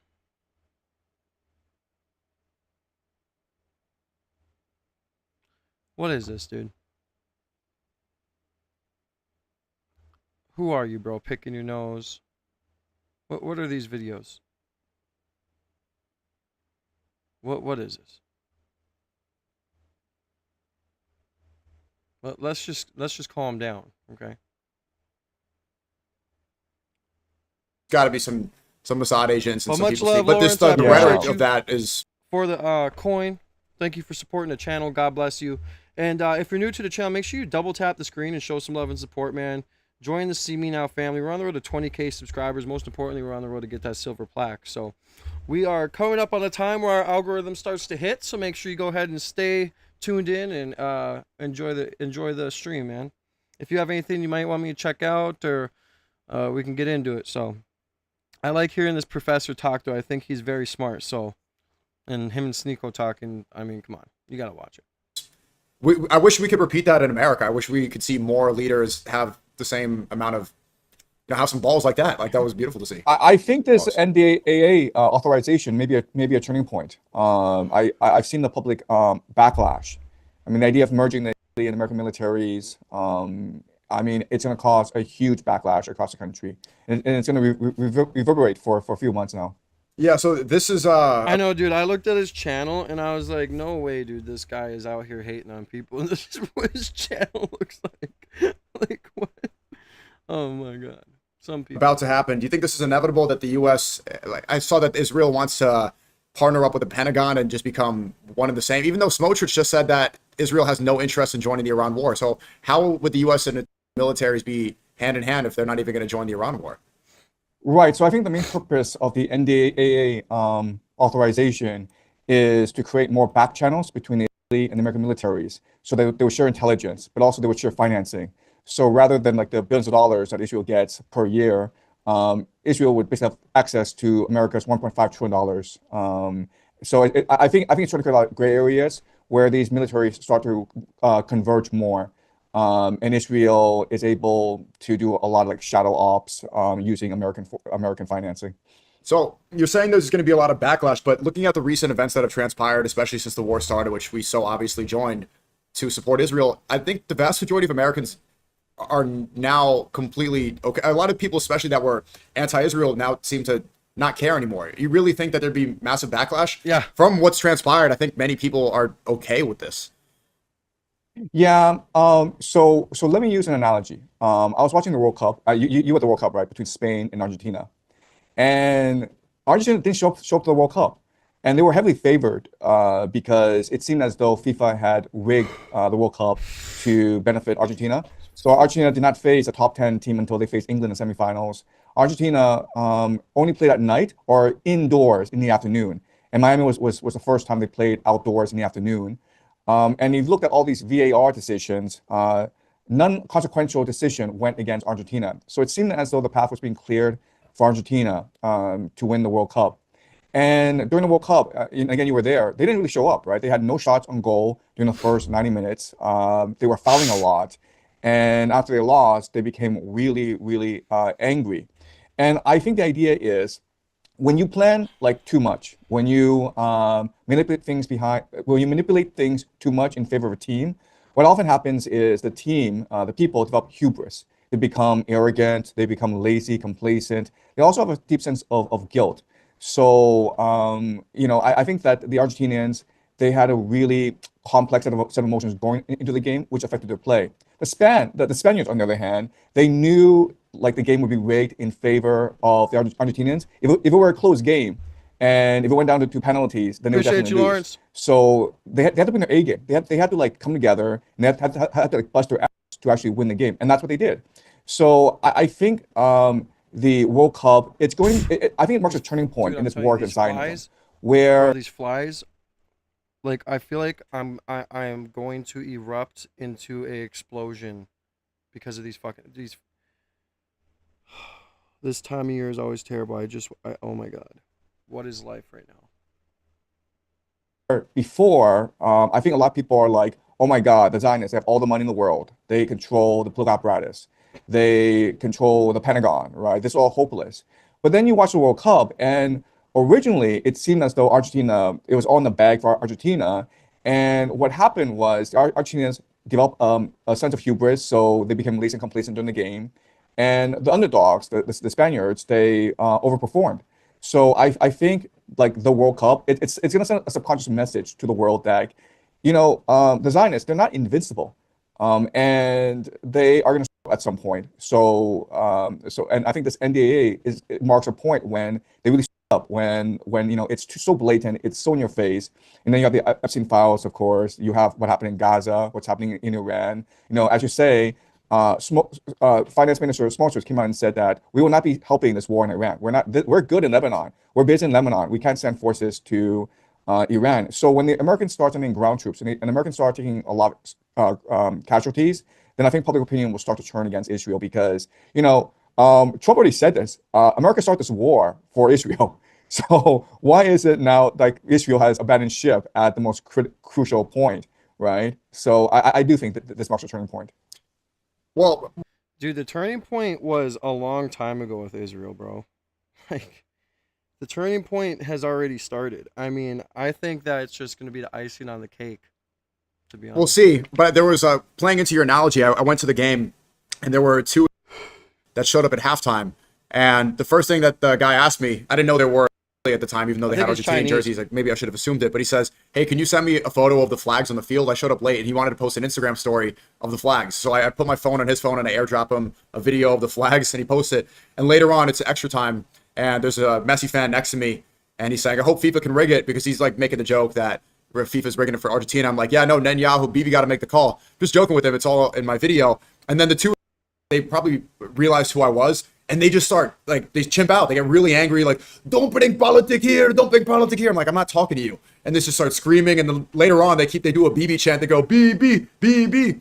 Then Spain scores, and it's 1-0. And I'm, talking back now. I'm like, "Yeah." When it's become clear that Argentina is going to lose, the guy pretends to go for a handshake.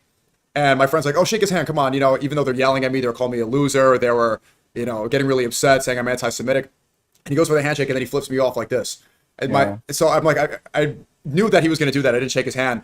And I'm making a joke. I'm like, "Oh, take your middle finger and put it on the scoreboard. It's 1-0. Then he takes a bottle of water and throws the water everywhere. And it gets all over. But it missed me mostly. But it gets on these guys that are next to me in the row. Then the cops come and they kick him out. And I'm making a joke. I'm like, "It's ethnic cleansing." They kicked him out of the land. But one of the kids that was over here, he starts saying, "Man, I feel bad for that guy." And I'm like, "What?" This guy was interrupting the whole time. He's cursing people out. He interjected in a conversation he wasn't part of. Then he literally assaulted you, threw water all over us, and he's feeling bad for him? How are you feeling bad for the dude that's causing all the problems?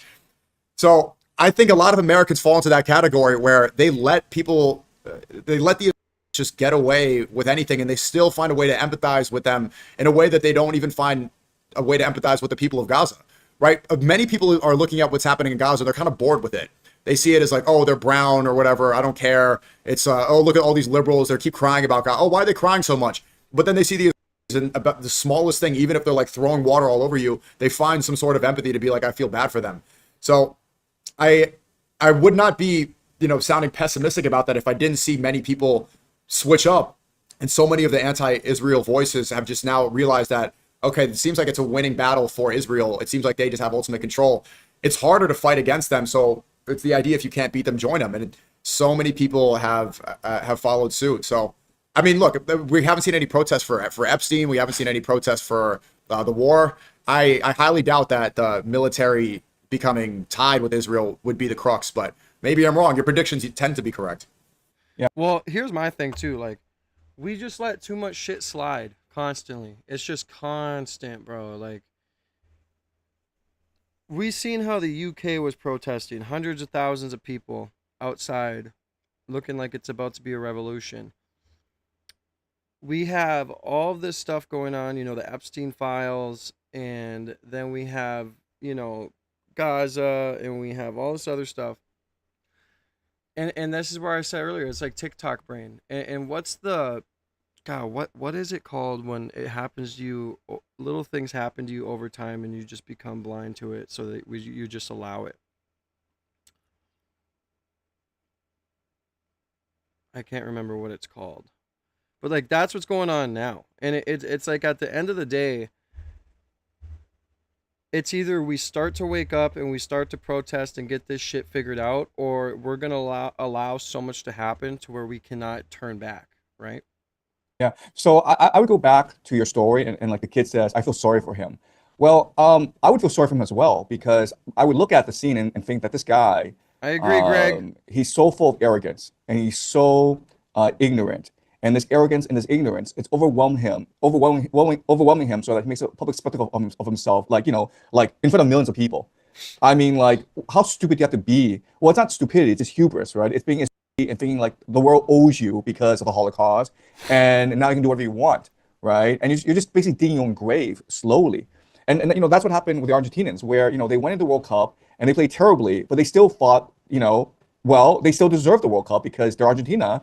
And when they lost, I mean, look at the behavior. They tried to start a fight with the Spaniards, and then during the award ceremony, they turned their backs on the Spanish team. Just completely bad sportsmanship, just complete hubris. And so I would use another analogy. I see this stuff all the time in China, the way they behave and the way that the Argentinians behaved in the World Cup. And the reason why is there's lots of people in China who obtain high position of power based on their family connections, right? Their families just appoint them to a position, and they're promoted regardless of how they behave because of the powerful Don Jr. family connection. And what happens is like they end up behaving like they you met at the World Cup, as well as the Argentinians during the World Cup. They're arrogant, they're lazy, they're complacent, and when things don't turn out their way, they throw a temper tantrum. And they start cursing everyone and making a huge scene. And you have to feel sorry for these people because like they're such losers and they're digging their own grave. You just have to feel sorry for them. I can't. I can't help feel. Right. Not only that, you know what happened after yesterday? My friend that I went with, he was the one who negotiated the tickets, and those end up contacting the ticket broker because guess who the ticket broker, what type of person they were, so they knew each other, of course. So this is a very famous surgeon, a plastic surgeon in LA. And they contacted and they're trying to demand and they're threatening me to delete the video that I posted of me just like, hey, I'm at the game. And then they throw water, delete the video now. We're going to go attack you. And it's like, you literally assaulted me on camera. Also, they were filming it too. They know that I'm a content creator. They know that I'm filming. You want it to go viral. Now you're viral. And now you're mad about how you look when you went viral. The removal of any sort of responsibility for the actions that they are 100% responsible for. I can't find myself to empathize with that whatsoever, but it happens all the time. And it happened again when I went to Knicks game 3, because this was last month, very similar, because Trump was also at that Knicks game that I went to. There was another plastic surgeon that yelled at me and said, you're an anti-Semite. And I go up to him and I was streaming. I saw that. Yeah, same thing. And he's like, and then he gets quiet because he sees I'm streaming and he's there with his 2 kids. So he was very comfortable yelling at me when he thought it was off camera. And as soon as I'm here, like, what happened? Then he gets quiet. And every time I walk away, then he starts yelling again. I go back in his face and he gets quiet. This is not a human way to interact with anybody. But did you see? Yeah, go. No, it's the pride before the fall, right?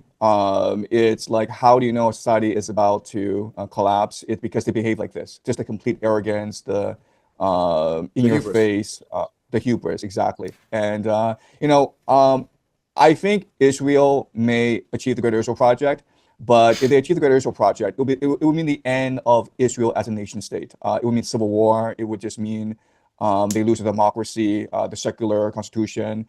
Religious fanatics would take over the country. It would be the worst thing that would happen to Israel. Did you see Trump at the celebration, at the ceremony that Spain had? It's kind of like they want to achieve the end goal regardless of the detriment, right?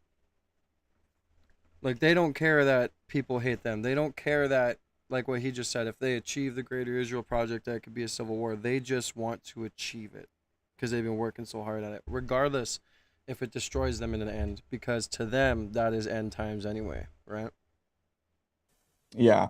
Yeah, it was like on stage trying to get a moment. So you're saying that it would be the end of the democracy. Could you even really say that it's a democracy right now? I don't know if you saw, but the Luxmaxer Clavicular just won a propaganda tour in Israel. Yes, I did. Yeah. Well, yeah. What was your analysis of that? Because they were very happy, and he was there with an IDF soldier. But one news station was mad because of the club song, that famous Ye song, and they started getting upset. Do you think that was a successful trip, or was that an example that this is not a democracy? Or what did you think about that propaganda tour? I think that what's happening is just a sense of desperation and anxiety, right? So the idea that Benjamin Netanyahu met with some influencers and said, we'll give you $7,000 a post, and we really need you to better manipulate American public opinion, right? And then bringing these people like Clavicular, who does he have any influence in America? I mean, like I know he's popular, but is he influential? I mean, because he comes across as a clown, right? Yeah, I would say. I mean, he's getting on Fox News and he's getting a lot of major interviews. It seems like the people in charge of the media definitely want to parade him around and get people, especially the youth. I'm seeing this idea of peptides and, clavicular is infertile. He said it on my stream. He can't have children because he's been taking testosterone for a long time. This is something that they want. I mean, the idea of, plastic surgery, peptides, and Ozempic has never been more commonplace. I personally think there's a major disconnect between reality and the elite. The elite, especially the Zionist elite, they live in their own bubble. They're all friends with each other, and they reinforce each other's prejudices. And what's actually happening on the ground, the actual reality, they have absolutely no sense of. It's very similar to the war in Iran, where Trump and his people, Hegseth and the White House, they think they're winning the war.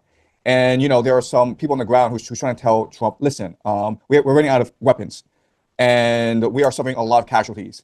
And the Iranians are more determined than ever to fight, and the ground invasion would just be a disaster. And the Trump lives in a bubble; he doesn't hear anything, right? So the only way that you can actually get anything to Trump is through news leaks. But Trump only watches Fox News, which just reinforces his prejudices and his worldview. And I think this is how the world works now. I think like the people in charge, they live in a bubble. They're insular.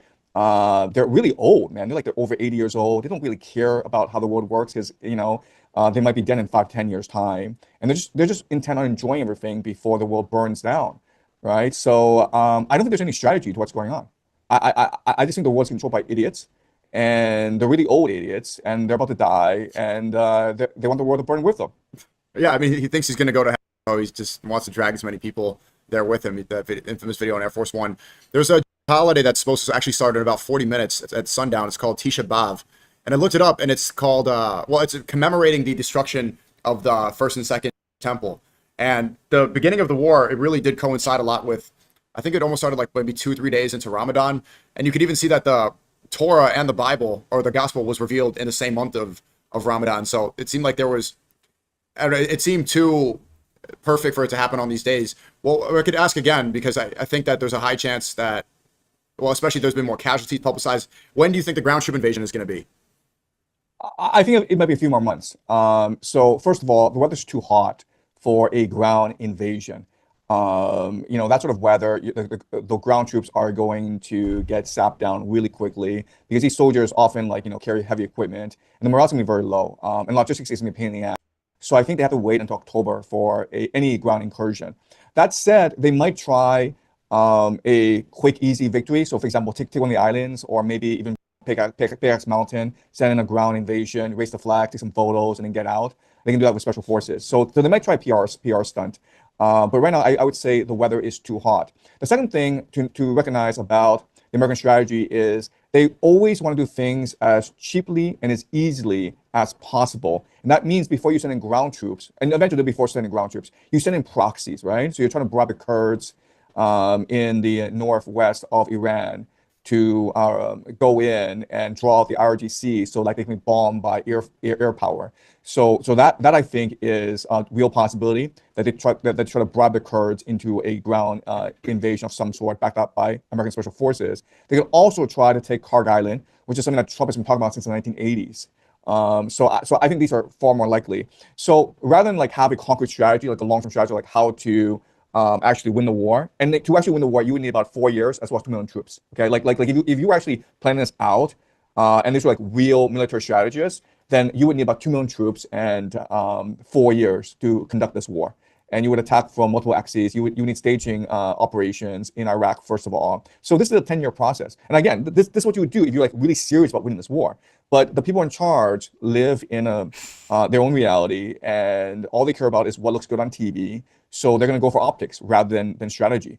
So I think a ground invasion will come eventually, possibly as early as October or November, and possibly as late as next year. But there will be a ground invasion because they'll be forced into it. But it'll be a very reactive, ad hoc process as opposed to a long-term strategic, deliberate plan.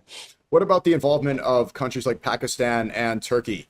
So we saw Netanyahu seems like he wanted to do something with Turkey. It wasn't really too specific, but Pakistan seems like there could be some involvement. What about the other key players? What is, since the last time we spoke, what do you think the involvement of these nations could be? Yeah, so what we're seeing this time around that marks a major escalation is the expansion of the war. And so in March, the war was basically limited to the GCC, Israel, and Iran. And what's happening now is all of Iran's proxies are being brought into the war, right? So Lebanon is being attacked. And there's rumors that al-Shara, the president of Syria, he will eventually launch the Iran invasion from the north. And this will continue attack from the south. And then Lebanon, the government of Lebanon, will declare war on Hezbollah. And so, we should see a major escalation on the Lebanon front. The Houthis have already basically declared war against Saudi Arabia. Yeah. They said like that the Red Sea is now closed to Saudi shipping. And what's really important is, so the Houthis have said it's not just closed to Saudi ships, it's also closed to any ships that dock on Saudi ports, right? So basically all shipping is now closed off in the Red Sea, and this marks a major escalation. And you know, the Saudis have been trying to get rid of the Houthis for the past 10 years without any success. So we can expect the Saudis trying to launch a offensive against the Houthis, and that starts another front there. And then of course you have Iraq, where the Iraqi prime minister, she's trying to disarm the Shia militias that are aligned with Iran. So we're seeing a gradual expansion of the war.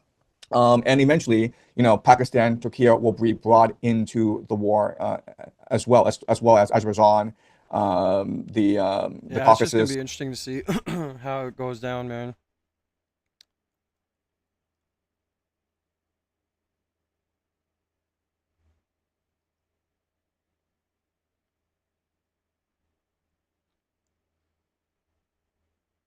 I'm not sure if I can watch that Jack Neal podcast. I'd really like to, though.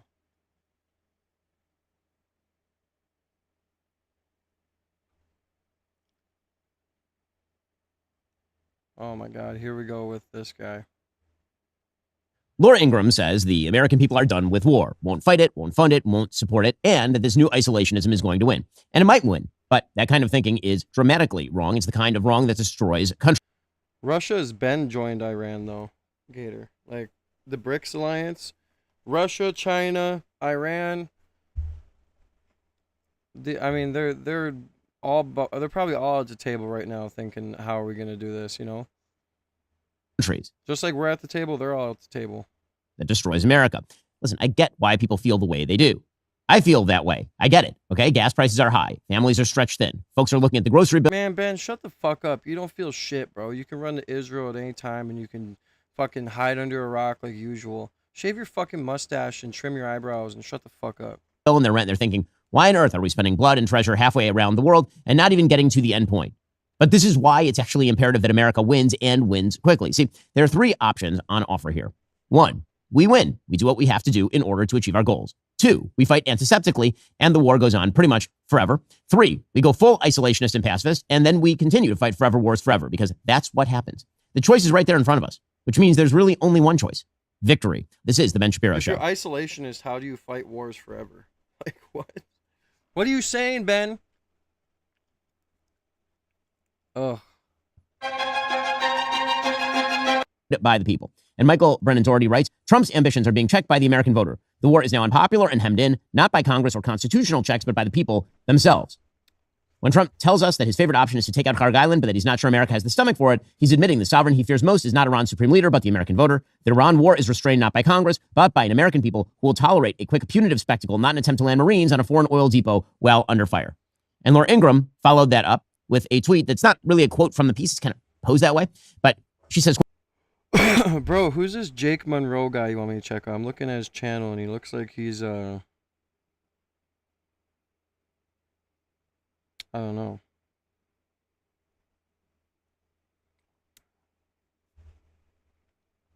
quote, key points. The American people are done with war. They will not support war. They will not voluntarily pay for war. They will not make sacrifices to support war. They will not encourage their kids and grandkids to fight in wars. They won't vote for politicians who promise war, and they will punish politicians who get them into war. It's not Trump who's making America more isolationist. It's the American people, and they are going to win this fight. Okay, so maybe they win that fight, if that is how the American people are now operating. If they do, it's horrible because it's a foolish sentiment. It's foolish and dangerous. The idea, we'll never fund, we'll never fight, we'll never allow anyone to declare a war, we'll never get into a war. You may as well say that you will never allow the sun to rise, because the reality is that the world will come to you. But I want to get more into the sentiment that's feeding this foolish point of view. Because again, I get it. The American people right now are looking at the situation in the Middle East and they don't know what's going on. And I mean, frankly, kind of why should they? And some parts of the administration say the Strait of Hormuz is already open. We keep hearing that it's open already, which is not true. We know.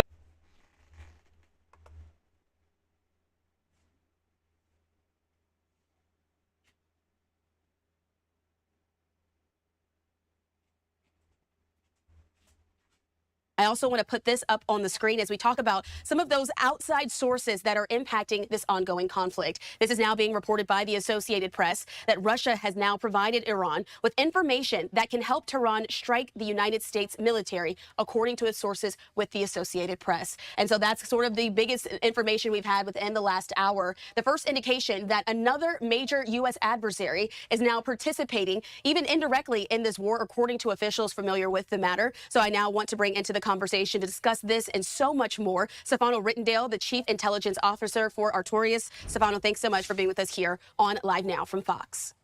Thank you so much for having me. Well, this was a major development as we're talking about some of the players who are watching all of this ongoing there in the Middle East. This conflict, which started between the United States and Israel, launching a joint strike in Iran, has now possibly spread to include other countries like Russia involved as well. What are you watching for as this new information is coming out? Well, I think the Russians are pretty much consumed with the situation in Ukraine. Obviously, we saw in 2024 when Bashar al-Assad was overthrown and that the Russian was absolutely powerless to save him. It's important to note that the Russian played a key role in keeping him safe for over a decade from the rebels. But the war in Ukraine has really consumed them. But it's not really surprising that they're giving intelligence support to Iran, that then Iran can leverage to conduct a lot of strikes against U.S. forces of interest across the Middle East. Russia does have very significant SIGINT, signal intelligence capability, imagery intelligence capability, but a network of people as well that they would gladly pass on to Iran as a way to kind of solidify their alliance with Iran and kind of hit back at the United States for our support with Ukraine. So I think this is not necessarily surprising, but I think we have to be very clear that Russia will not get militarily involved in this conflict. We have no indications showing that Russia will militarily defend Iran. They will probably continue from the diplomatic and intelligence support and also take advantage that maybe there might be a rise in oil prices for their own budgetary reasons. But that's the extent of what we're seeing Russia's support to Iran at the moment. All right. And so as we're talking about this, some of the additional reporting has now come out that since the war began on Saturday, Russia specifically passed Iran the locations of U.S. military assets, including warships and aircraft as well. This is according to other officials who are watching all of this unfold in the region. I have to ask you, Stefano, we do know that that assistance now possibly brings in the fact that one of America's chief nuclear armed competitors, again, is contributing directly in this. What do we know about the nuclear capabilities of Russia, and would they be able to aid Iran at this point to try to get back what Iran has lost during some of these ongoing attacks? Well, obviously, Russia is one of the largest nuclear powers and very well extensive history of using and developing nuclear weapons, obviously. But in context with Iran, we did see after the 12-day war last year between Israel and Iran, Russia wasn't really able to provide that much support to Iran to rebuild their military capabilities simply because, again, they're consumed with the situation in Ukraine, and a lot of their own military domestic production is going to fulfill those requirements because Russia is suffering significant amount of casualties in its war in Ukraine. So, tens of thousands of Russian soldiers are dying every month, significant toll on aircraft, tanks, and armored personnel carriers, to name a few. And Russia really has to prioritize that, but that doesn't limit Russia's ability to provide some level of support to Iran, even if it's just intelligence support or some equipment. It's important to note that Iran's military is very much dependent on Russia's military technology. And because what I was going to say is that BRICS might be an economic alliance, but regardless if it's an economic alliance, they're still going to have interest on joining Iran regardless because of, like you said, the economy and everything else. I mean, if they have an economic alliance, it makes more sense that they're going to join in on whatever conflict they're going to have against us or whoever. In my opinion, though, they're pretty stretched out with Ukraine, but it makes sense that they would want to provide intelligence to Iran or support them in some ways because at the end of the day, we are fighting the proxy war in Ukraine, right? So we're helping Ukrainian soldiers fight. We're sending military aid plus weaponry there, along with a bunch of people coming from around the world to help fight from different armies, from the UK, from America to whoever. It's just gonna be interesting, man. I mean, World War III is gonna be interesting. Yeah, I agree. I mean, I miss the days, dude, like back on Call of Duty, right? When like you were fighting next to Vladimir, whatever the fuck the guy's name was. Flashbang out, that guy. Call of Duty World at War type shit. I missed like, why can't we just be alliances? Like, to me, I feel like Russia and America would have a lot more to gain from being alliances than enemies, right? But the only reason why we're enemies is because we continue to try to take out their assets and fight proxy wars against them.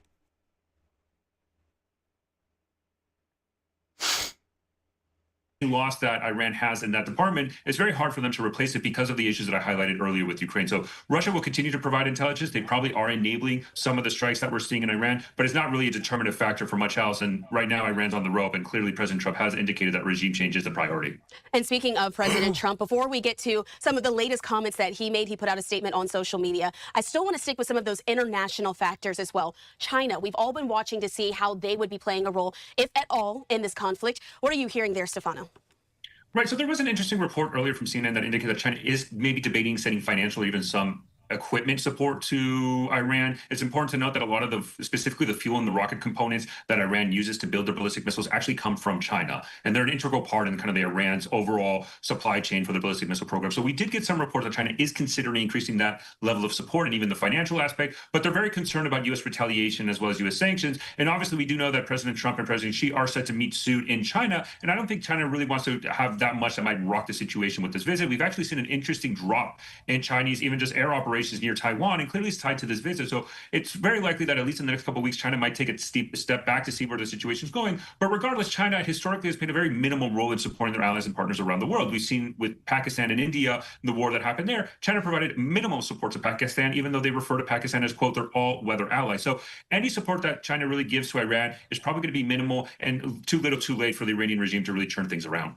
Going to be something to continue to watch as we're looking at those international factors. But Stefano, I want to pivot to what President Trump said a bit earlier today. Putting this up on the screen for folks at home. This is a Truth Social post that he put out there saying this: there will be no deal with Iran except unconditional surrender. After that, the selection of a great and acceptable leader. We and many of our wonderful and very brave allies and partners will work tirelessly to bring Iran back from the brink of destruction. I want to stick really there with that first part, talking about unconditional surrender. From what we're watching in some of the military actions ongoing there in the region, is that what the U.S. is seemingly indicating with the approach that they've been taking?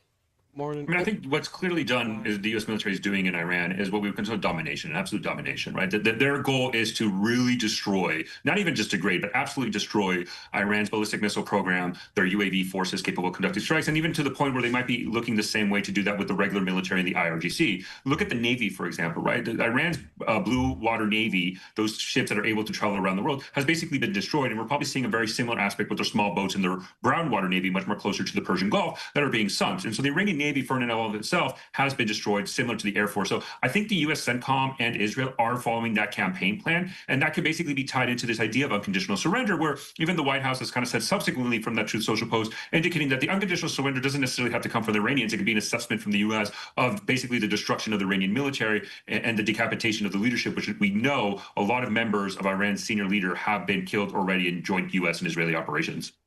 All right, and so we're putting up some video footage there on the screen of some of these ongoing strikes there from Israel and the United States as that video is being released to us. And we all, as always, appreciate Stefano Rittendale for joining us here on Live Now from Fox, breaking down the very latest. Again, that indication that Russia might also be aiding with information there in Iran, going to be something to follow. Thanks so much, Stefano.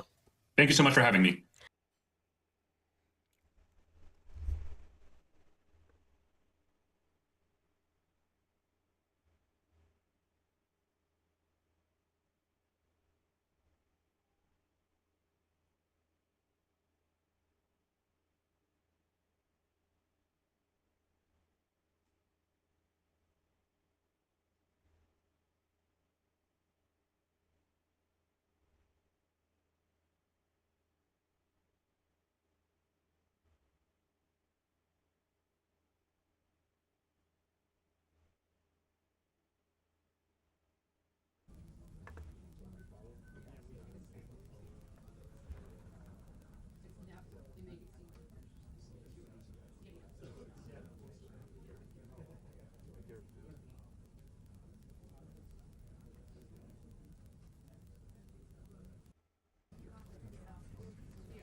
God, I don't get why they don't start the stream until I mean, fuck, they just start the stream a whole ass. This whole stream up until 40 minutes is just nothing. There you go. Hopefully she comes out now. This is just ridiculous.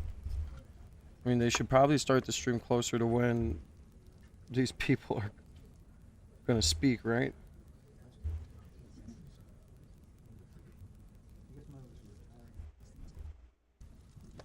Good afternoon, everyone.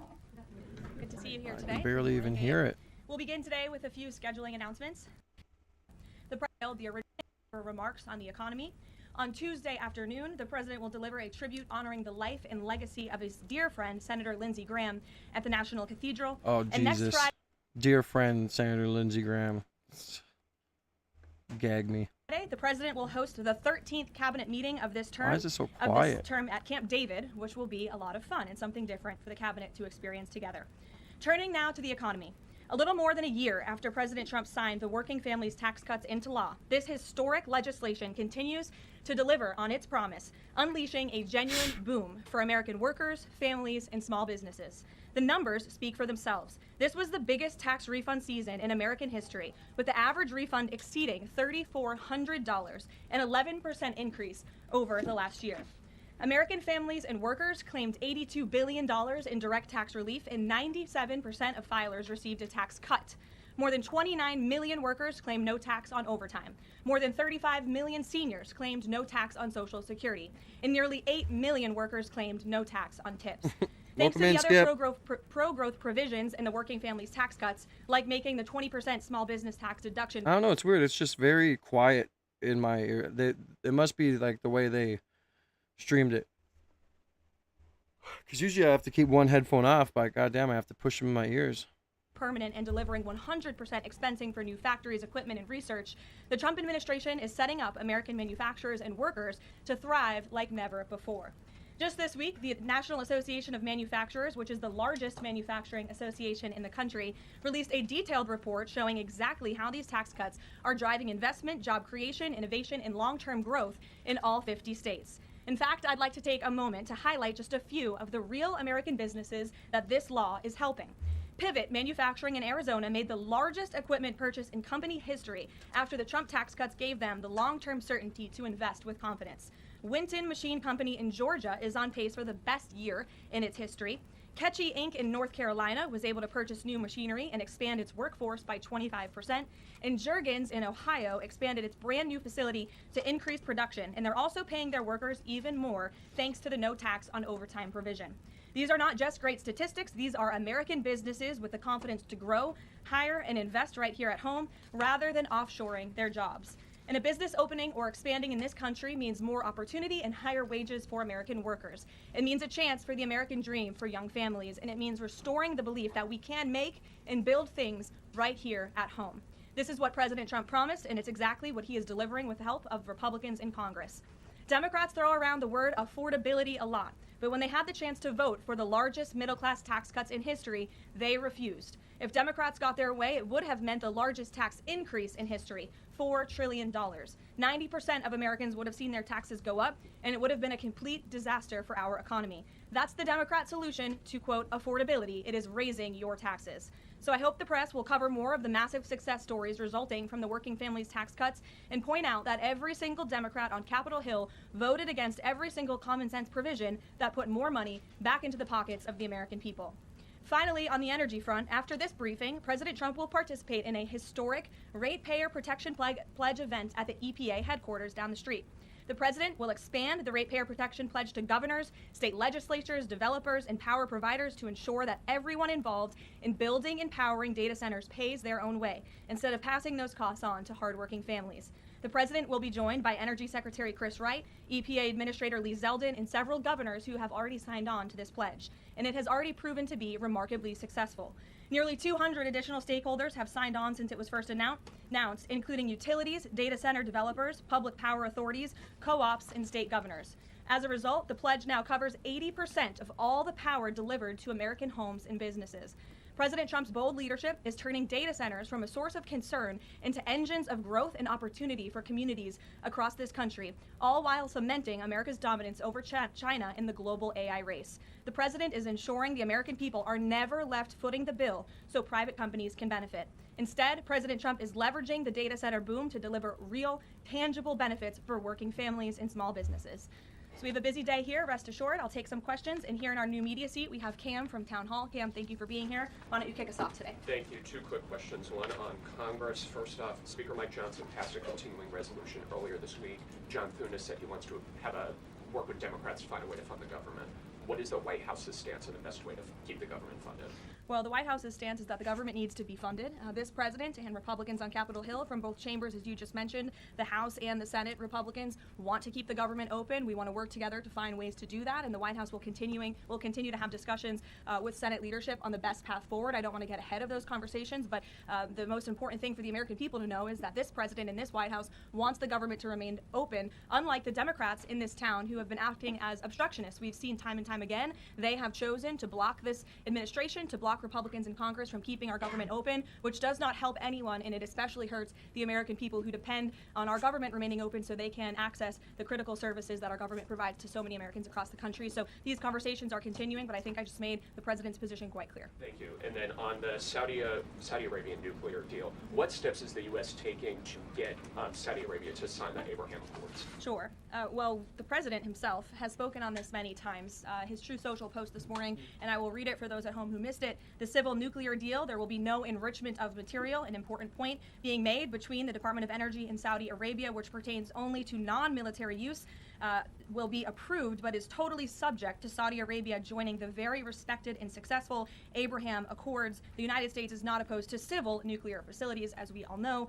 Look, this is a She's 32. I thought she was older than that, dude.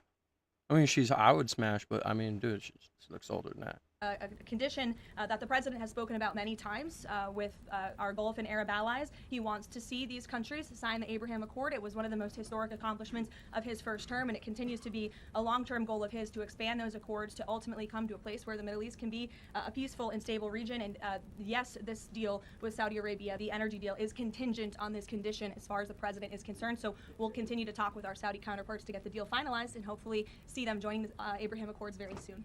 Thank you. Gabe. Caroline, thank you. With regards to the Saudi nuclear deal, why was that condition not mentioned yesterday when the Energy Secretary announced it? Well, look, the president is always the final deal maker, as you know, and this is something that he has mentioned on numerous occasions going back. I can provide you with those statements, and he has said if they don't join the Abraham Accords, the deal is off. So we'll continue to have those conversations with our Saudi counterparts moving forward. So the deal is dead if Saudi Arabia doesn't join. And have you any indication that Saudi Arabia considering? Yeah, I'm sure Again, it does, Skip. The president has spoken directly with the Saudis about this in numerous conversations in the past, and the administration will continue to engage in those conversations. Will Saudi Alexandra. Arabia be exempt from international inspections as part of this deal if it moves forward? I don't want to comment on the specifics of the deal, as we're still, again, as I just said, talking especially about this very important condition that the president raised this morning. Alexandra. It's so good to see you now that you're back. You too.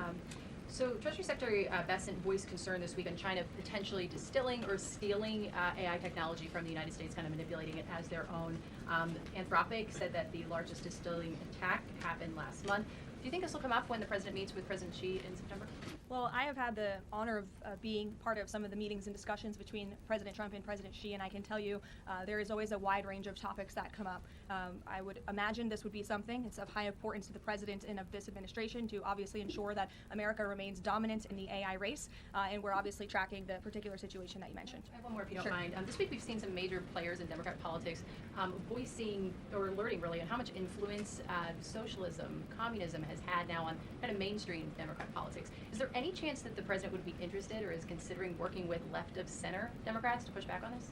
Well, unfortunately, we don't seem to have too many of those left in the Democrat Party. We have literal self-proclaimed communists who are winning elections and who are claiming to be the new leadership of the Democrat Party. I think the vast majority of Americans understand the dangers of communism. Just look at countries all over this world. As an example, Cuba right now is a country that is about to be a failed state because of the communist policies of the past several decades. Communism should never be allowed to lead this country, and the president obviously is strictly opposed to it and all the dangers that it reaps.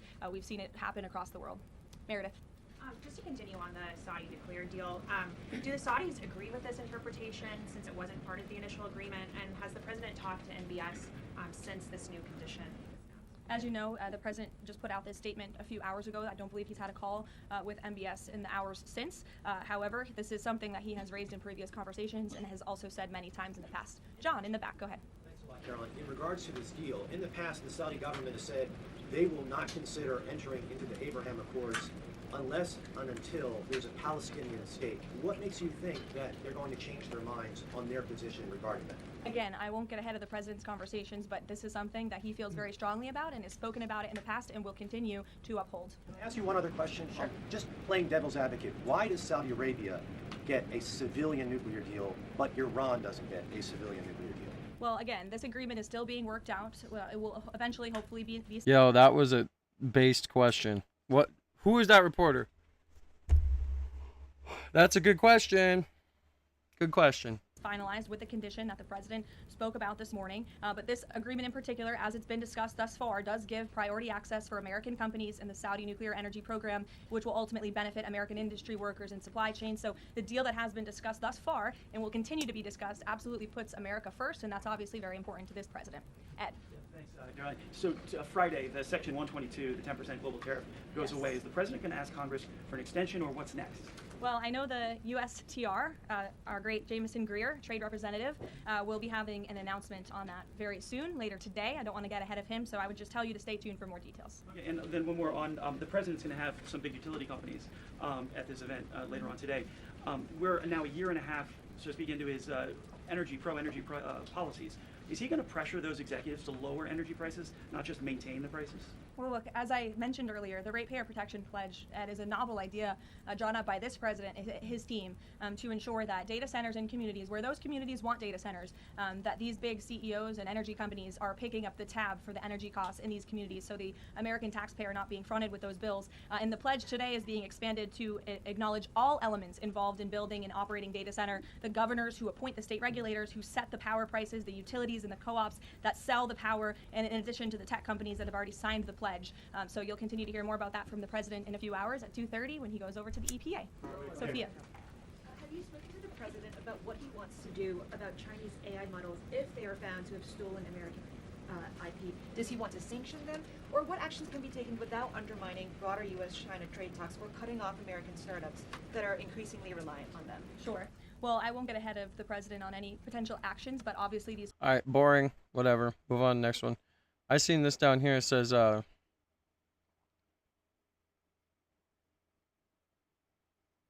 on, I want to make sure. Look at me real quick and just relax. Gotta make sure it's in my history. Let's see what, if I can find that I just wanted to watch as well. Does he want to sanction them?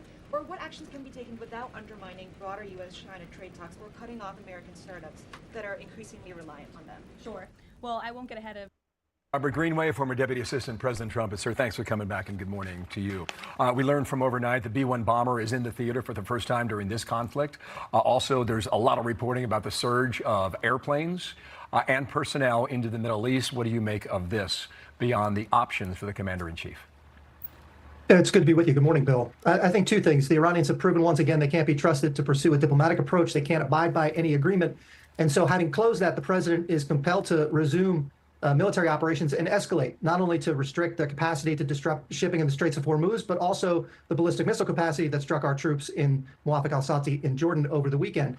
And in the end, I think what we can be encouraged by is that Iran has very little capacity and capability left. And if they escalate, the United States has rungs in the ladder which are completely beyond the reach of Iran and their surrogates in Yemen, Ansar Allah or the Houthis, which you'll recall were striking up to a dozen vessels a day at one time until the United States launched a sustained campaign to reduce their capability, which could be in the offing as well. All right. I want to bring in what Iran's foreign minister had to say about this.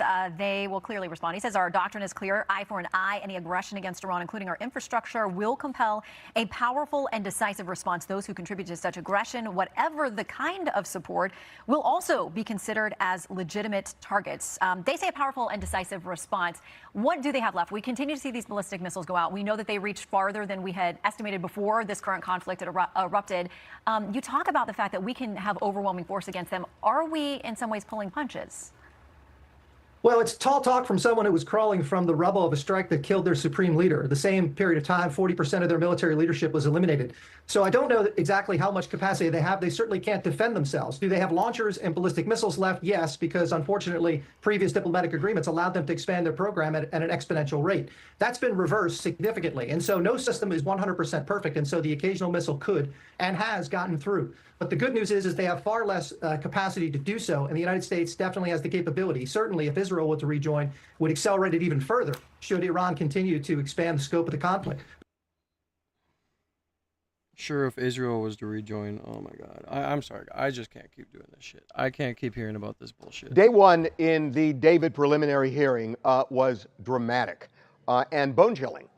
There were photos shown of Celeste's decomposed body found in the trunk of David's car, and her family was there to watch. They were warned that they may want to look away. They did not, although Celeste's mother actually grabbed her hand and put it over her face at one point. It was gruesome. They showed her body cut up.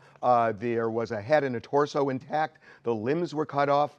The finger that had the SHHH had been removed, and they still haven't found it, but it correlates to the same tattoo that's on David's finger. And that was a key part of the evidence here. But the body was so badly decomposed that they could not identify it. As a matter of fact, just so you know, we got a tip while the police were trying to figure out who was in that car, who was the victim. We got a tip that it might have been Celeste, and we contacted Celeste's mother, and Celeste's mother told us about the color of that tattoo as well as the SHHH. We called the police and told them, and they seemed to have connected dots at that point, and that's when they made the identification the next day.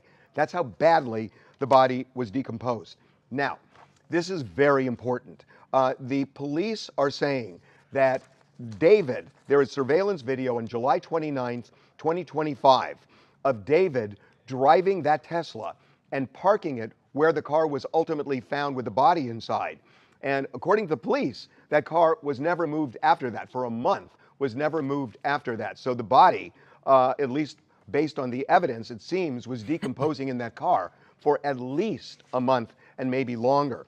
Now, there is other surveillance video. There is a body cam video from February of 2024 when Celeste's parents had reported her missing, and they pointed to David as the person who might know her whereabouts. The police came to David's house, and they questioned him. They showed him a picture of Celeste. David's reaction was, I thought she was 18. At that point, and again, February 2024, the police said, no. I want to see that body cam. Day one in the David. Robert Greenway, former Deputy Assistant President Trump. Where's that body cam at? Let's see.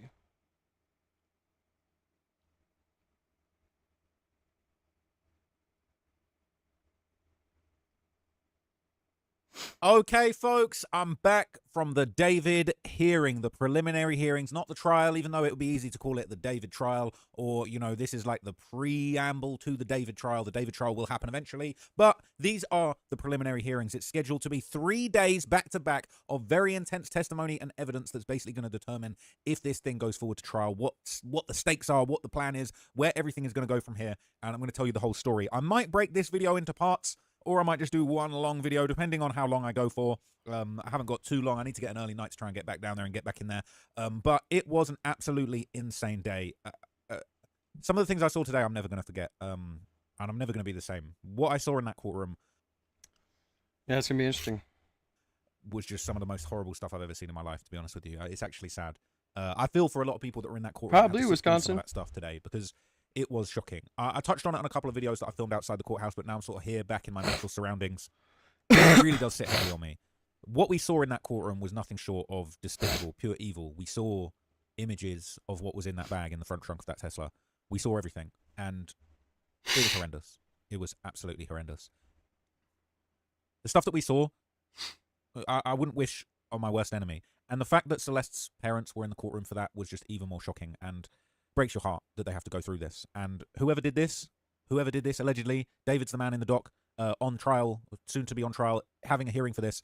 You know, whoever did this needs to be put away forever. It's absolutely disgraceful that a child was left in that state. And I'm going to break it all down to you, but that really was the headline of this incident. They showed us, black and white, not black and white, but full color images, damn near 4K. But the facts were black and white. Pure evil it would take to do that to any other human being, let alone an innocent child. So, yeah, the link in my bio should still be good. If it's not, we can send you a new one. I'm going to walk you through everything that happened today, everything that I saw. I might even be able to pull up some things because I made notes that were so meticulous. I tried my best to document absolutely everything from key conversations, back and forths, key details of what was going on in the actual public lottery for the tickets. I didn't win the public lottery. Shout out to some of the people that did win, Mark the Shark, and some other people there. I don't know if they want to be named. But I didn't win the public lottery, but I did join the standby list. And I was lucky enough to be given the opportunity, as I believe I was the 4th or 5th person on the standby list. They squeezed me in right at the last minute. I was probably one of the last people, like me. I think it was me and one other person that was full, right down to the wire. I'm very, very grateful for the courthouse staff for being understanding, for allowing independent media in there. A lot of people, myself included, were a little bit upset that it seemed like the mainstream media were kind of all given their press passes and sort of behind the scenes. And independent media didn't get a shot, but I did get a shot, and I respect that. I'm really grateful for that. I got down there early. I got on the standby media list, and I was allowed in right by the skin of my teeth. So hopefully that's the case. If that's not the case, then I will be doing a kind of extended live stream and basically giving you guys the news from everybody else as it comes in.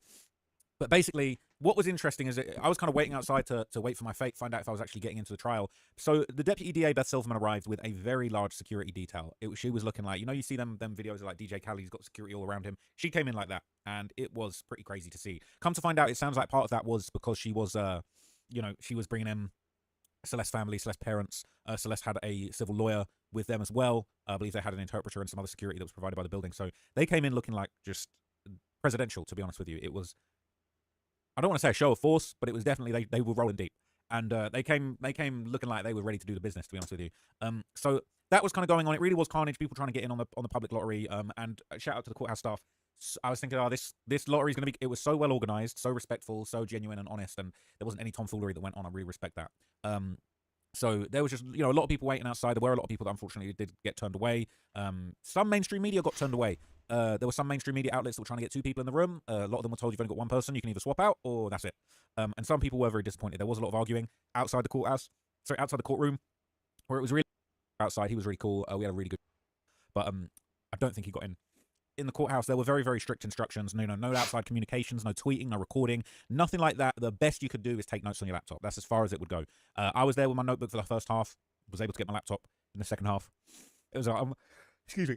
It was a long, stressful, tiring day. I'm actually exhausted, okay? It was a lot. We was in there non-stop, all right? And I've been up since early. So excuse me if I yawn a couple times through this, all right? But I'll try not to. I'll try not to. My apologies. I really couldn't help at that time. So basically, very strict instructions.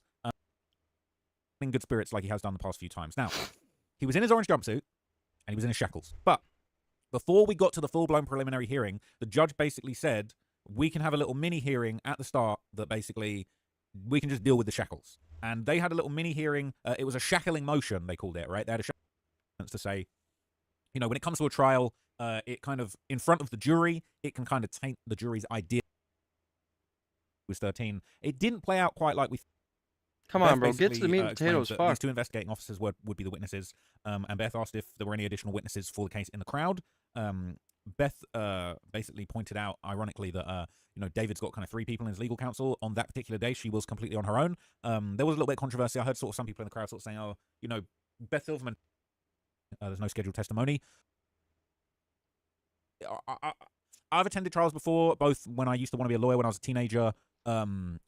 If you didn't know that, that's why this is quite interesting for me. But also, other criminal trials that I've attended are just out of interest, and I've sat in a public gallery in the UK before. There's other trials I've attended for reasons that aren't important. But anyway, basically, Beth would make it clear all of the exhibits that she would be presenting are pre-marked. They had an order. There was a little bit of dispute about the order. It sounded like maybe the attended there with another deputy and basically explained exactly her. He believed David when he said he didn't really know her, and confirmed that David would be showing pictures of her on his phone, including like a yearbook photo or a yearbook style photo.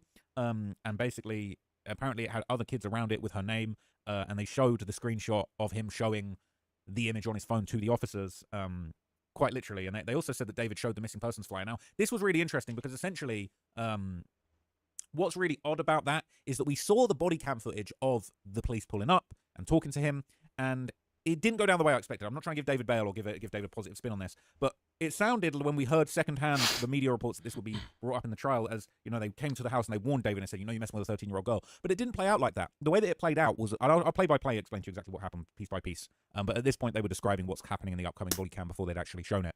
But essentially what happened then was, you know, they kind of went into the property and they were being pretty nice to David, a little bit suspicious. He was being very cooperative. I would say a little bit too cooperative. He was talking a little bit too fast.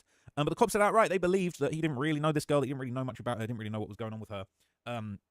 He even showed them the missing persons poster. So David was wearing like a brown bonnet, and you've seen this guy in a bonnet so many times. I can't lie, the bonnet's not helping the situation. But basically, it was that yearbook picture of Celeste that was shown. It was another picture of her in like a Batman hoodie, and the missing persons poster that we've kind of seen a lot of times. So we see if I can find you the exact one. So this was the exact missing persons poster that they showed in court. I actually wrote down. So he showed them this. It didn't have this bit at the bottom where it says age 13, height and weight. So I think this was an updated version of the poster that was shared in June. But this top half of the poster, so everything above where it says her name, and I just wrote in my notes, it was her on a blue background and the red background and then a plain background in the hoodie. I basically explained that I basically wrote down in my notes what missing poster this was so that I could go back and find it on memory. So this is what David showed on his phone to the officers, said, oh, I've seen this missing poster of her going around. And so he was there and he's got with his brown bonnet basically showing them this. So the cop says he informed David that she was 13. Now, when we actually saw the footage, it wasn't quite as cut and dry as we thought. So both of the cops searched David's house with his consent. They were like, can we have a look around? He's like, yeah. He was like, yeah, completely. He was completely cooperative through and through, to be honest with you.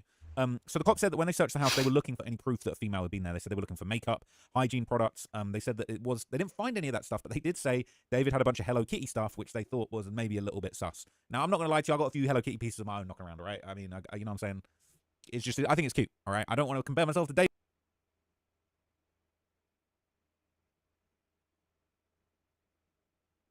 You think it's cute?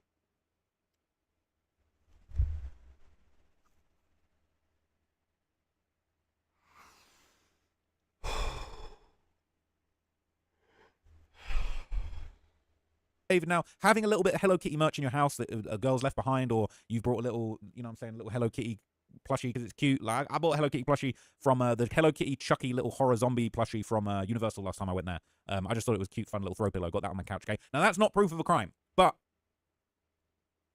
You are a man, Trap Lore. Why the fuck are you buying Hello Kitty shit? I don't go to the store and see a Hello Kitty symbol and think, oh, that's cute. I'm gonna get that and throw it on my couch, this little pillow. It's a pillow. Hello Kitty, so cute. Get the fuck out of here, man. Oh my god. I mean, I got shit like this around here, right? Like for my daughters, like this is one of her shirts. Right? But what the fuck, bro? You're a grown-ass man. The officers did say that that was the only thing, because they didn't find any makeup, they didn't find any hygiene products, no feminine products in the house. All there was a bit of Hello Kitty merch, and that's not probable cause to believe anything, right? Might be a little bit cringe, all right, and I'll admit that, but it is not proof of anything. So David explained to them it was an artist home. Lots of people come and go from this building. People come here to record. And the cop actually reached out and spoke with the Riverside sheriffs during the search. So the sheriff's office from Riverside that actually got them to go around there and have this conversation, they were in touch, and they did speak in separate kind of conversations to the officer that was there. And, you know, David kind of, I'm not going to lie, David was like bigging himself up a bit. He was explaining, yeah, I'm an indie pop artist. Gaydar just the cops had never heard of him before. There was like a lady deputy that was there that was sort of talking to, sort of sweet talking David while the other cop was sort of doing the search. And David's kind of like, yeah, I'm an indie pop singer. Yeah, you can look me up. Yeah, I just came back from Australia on tour. He kind of like, he fluffing himself up a bit. I'm not going to lie to you, okay? So they both were wearing body-worn video cameras, and we did see the body cam footage in full. They took photos of David's ID and the photos of Celeste from his phone. So Beth basically presented the full DVD of the body-worn video. So all of this was basically an explanation of what we were about to see. And then Beth basically said, let's load up the DVD. It's 10.5 minutes, and here's the transcript. Let's watch the whole thing. So they loaded it up, and we watched the whole body cam footage in the courtroom. So I'll explain to you play by play how that body cam played out. And I wonder one day that'll probably get freedom of information. Really, I was on tour. I thought he sounded super nervous to begin with, and then he gets a little bit more confidence as the interaction goes on. I'd say David spoke very fast in the body cam footage. They're asking him questions like, when did you last speak? He's like, oh, last week, or I just got back from Australia. So I believe he did tell them that he had spoken to her last on the 13th of February. Again, he had that information ready to go quick. Yeah, man, join our Discord, man. Time answer. 13th February, like he was quick time with the answer. So he explained to them that they met at the end of 2021 on Discord, said outright it was like a video game chat room, and that they'd continue to communicate on Discord, Instagram, Facebook, but mainly on Discord. That's where they met specifically, on Discord through a video game chat room. They basically asked him if he has any tattoos, and I didn't actually hear the response to that. David even offers the cop like a drink from his fridge, and they're not interested. They basically asked, you know, Celeste's cell phone number. He gives it over. He gives several numbers for her, and then basically says, look, the only time I ever met her was on November the 12th, 2023, at the beach. And he said an address where the beach was, where he met them. Again, he had all this information ready to go, straight off the top. So he gave like a more recent phone number for her. He's like, oh, this is the last number I communicated with her on. And he was being very cooperative. Now, knowing what we know now, it's easy to be more suspicious. But at the time, the cops possibly just thought that this guy's super cooperative. He's given all the info. He's probably worried about her. Probably thinks he's in some weird shit, even having an interaction with this girl. And he says, oh, I've got a picture of her. I can show you a picture. If you're looking for her, she's missing. I'll show you a picture of her. He was quick on his feet with it. Hold up. So notably, throughout the property, there's recording plaques like, you know, million record sold, platinum record, gold record plaques all over the wall. Not necessarily all his. To be honest, it looked like a lot of other artists. I couldn't say I recognize an artist, but I did see plaques of artwork that clearly was not artwork that I've ever seen from his catalog, especially not that early in his career in February of 2024. So from there, he explained, we met a couple of years ago. We spoke on and off. They asked if she knows if she frequents the area. Updated on my channel too. Hold up. That was one of the answers where I'd say he looked the most nervous. When they said, do you know if she frequents this area in West Hollywood? He's like, oh, no, I don't know. That was sort of like where he was looking a bit sus and a bit scared, because to be honest, he probably didn't know how to answer that one. He probably didn't think of that one, because it's like, sounds like she dude, oh my god, on YouTube settings for oh my god, dude, I cannot believe it. So when you go to your YouTube and you go to customize channel, I updated the link, by the way, bro. It says pronouns. Says optional, add your pronouns. Dude, what is this world coming to, for fuck's sake, man? I can't keep doing this anymore, bro.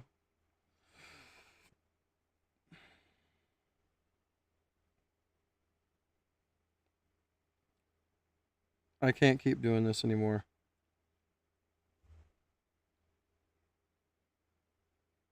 Welcome in, Christopher. Much love, bro.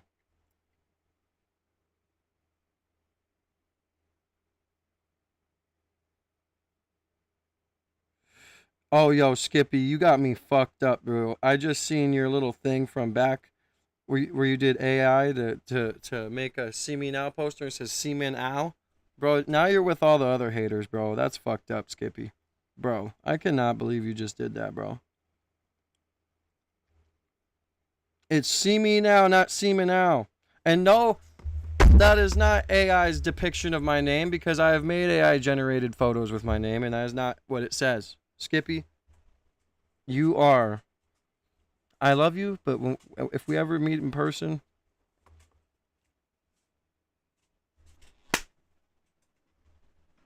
the area. It sounds like she frequented a couple of them properties. So I feel like that was one where he was like not prepared for. I know, me too, Gator. I can't stand the whole pronoun thing. Like, bro, fuck your pronouns. That, but it flew under the radar. So David said outright, oh, she told me she was 18. That's what he said. And then he said to the cops, he said this, he volunteered this information. People have been telling me she's 13, but she said she's 18. And so he basically said, yeah, they're saying that the yearbook picture that I've got on my phone was taken a year before, like, I met her. And so I'm thinking, he didn't say this, but it's like, he was sort of inferring, it's like, oh, she told me she was 18, and this yearbook picture of hers going around, and I heard it was taken a year before, and like, maybe I was 17. He doesn't say 17, but that's sort of what he's inferring. Yeah, we gotta get more members in the Discord chat, bro, for sure. We've had some people, but some people have had to be booted because Greenway, former deputy. I also want to put this up on the screen as we talk about, because you know, some people are a little. Just relax. Number one, you've got minors in here. All right, officers traumatized by worst house of horrors they've ever seen.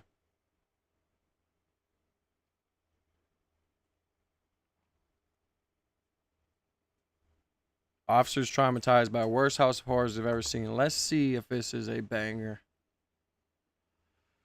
But yeah, man, everybody needs to join the Discord and get up in there, bro. We need to grow the community in there. I feel like that's a core strategy on how to build a good community on your YouTube channel is the Discord. You can catch a child charge. Be nice to my officers, and I'm here for an unrelated incident. Where do we get this? It's you two as adults. You're responsible to make sure those necessities are there or get it. Call someone, call DCF, call somebody, say, hey, we need help. That house is horrible. The feces is all the way on top of the toilet, full of poop, on top of poop, on top of poop. So it's probably one of the worst ones I've seen. And for me to tell you that, get ready. On January 23rd, 2024, officers from the Bunnell Police Department responded. Yeah, never mind. We're not going to do this video, bro. I just can't. When it comes to kids, bro, I thought it'd be like a fucking bunch of dead bodies or something. But when it comes to kids, I can't do it, bro. I can't.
One of the Tate brothers' lawyers mentioned you by name. Do you have a plan to get involved with the extradition challenge that they have been... Mention me by name? The US Secretary of State that the media have said will have the final decision on Andrew Tate getting extradited has actually been asked about the situation now. They have been... Mention me by name? Yes. Oh. Mention me by name? Oh. Jesus.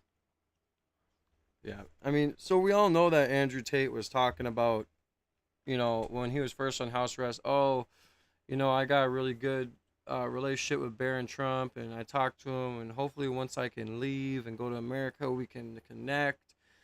So it seemed like in the beginning he was having high hopes of, you know, being able to get in the circle with the Trump family or whatever. But it seems like now that's not the case. Let's see what these people have to say and what the update is. Shout out Festify for the channel. Let's see what's going on with the Andrew Tate situation. One of the Tate brothers' lawyers mentioned you by name. Do you have a plan to get involved with the extradition challenge that they have been... Mention me by name? The US Secretary of State that the media have said will have the final decision on Andrew Tate getting extradited has actually been asked about the situation now.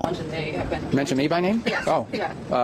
No, look, that extraditions, I don't know the details of this particular case. I've been overseas, but I mean, I know who you're talking about. I just don't know the details of it. These cases have a process that they go through in the courts. My understanding is that they're involved in that judicial process. And so that'll play itself out at this point. And there's no role for us to play at this moment or maybe ever in that regard. But I'm not going to opine on something that's still working through a legal process. They have no role to play now in sorting the situation, probably ever, and Trump will now allow the Tate brothers to be extradited to Britain. It says the US president will not step in to block the pair's return to the UK after they were arrested in Miami on new sex abuse charges. And this is the worst news Andrew Tate could get, because he's gone on rants and podcasts constantly saying that this is... I don't know, Tommy, do you guys think that these are trumped up charges, or do you think that there's some legitimacy to this? I don't know. I feel like you can never remake your first impression. And when they first arrested him, and they could have, if they could have found something, they would have, and they just didn't. So I feel like this is just, especially with the interview that's been released from Jack Neal,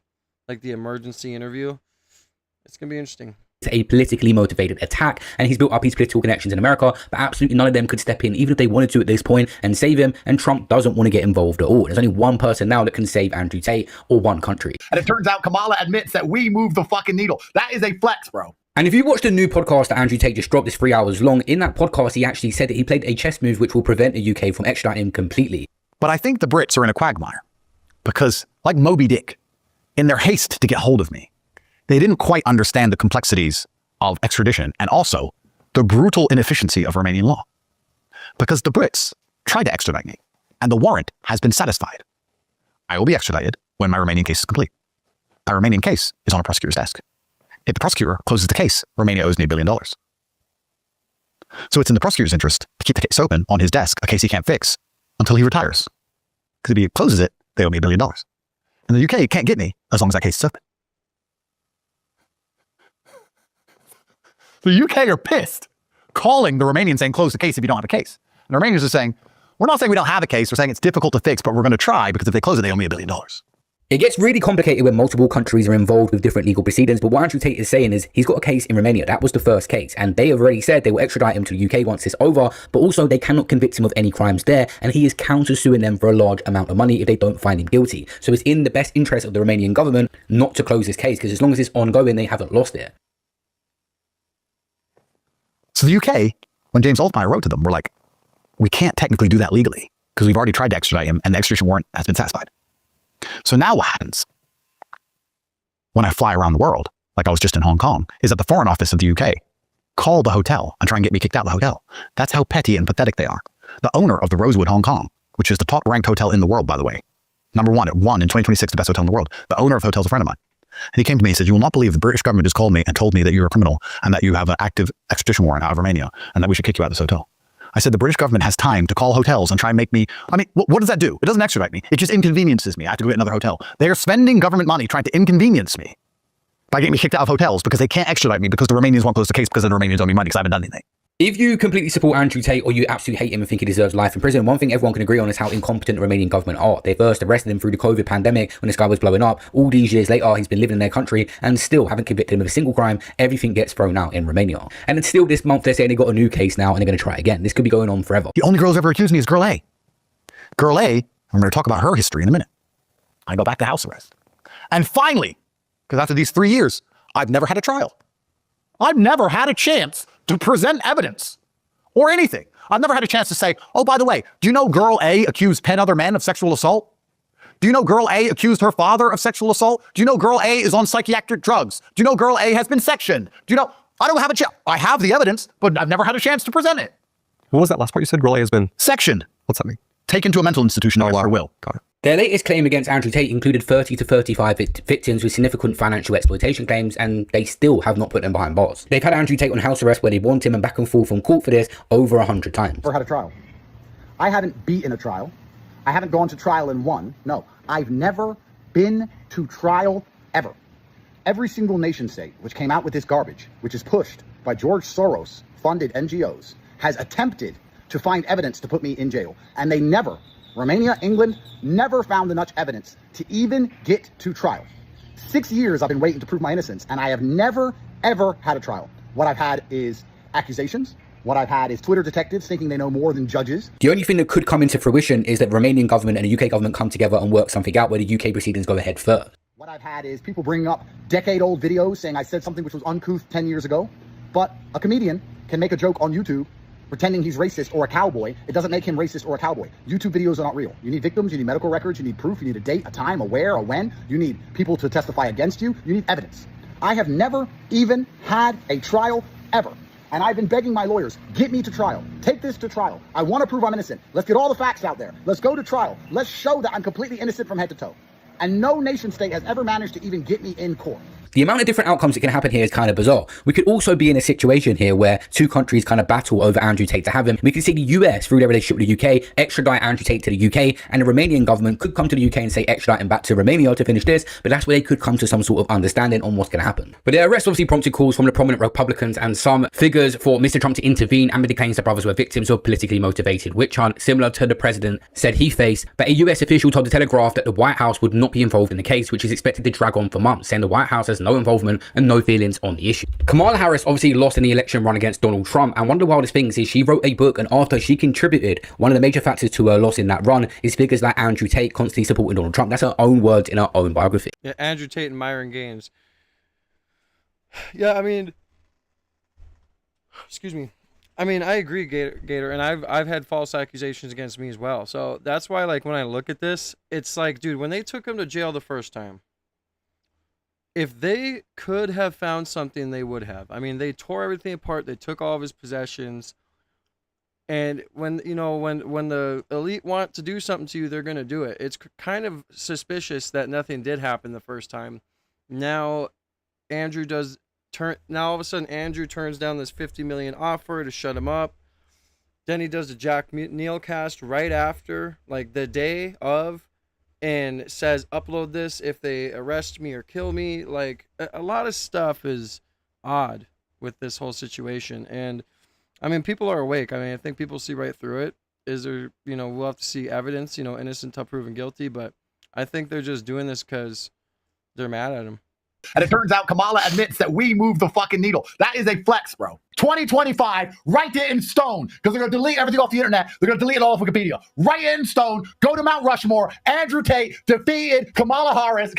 He did it. Even though they were putting him in jail, locking him in his house. Guys, don't think when I go out of jail and I was in house arrest, I wasn't told to shut up. Andrew, if you shut up, if you don't say anything, this will all go away. Just wait for the election. Wait for Trump to lose. Wait for Kamala to win, and we'll let you off. All you have to do is sit and be quiet. We'll let you free from your house if you just live a quiet life. No, they raid my house again. Drag me back to jail. Still don't shut up. Still fight back. Still fuck you. They tried everything. Unfazed. Last bullet. Kept going viral. Kamala Harris's whole campaign fucking failed. It failed. It failed because of me. I did it. Me. And she admitted it. She admitted it in black and fucking white. I affected our presidential election. I did.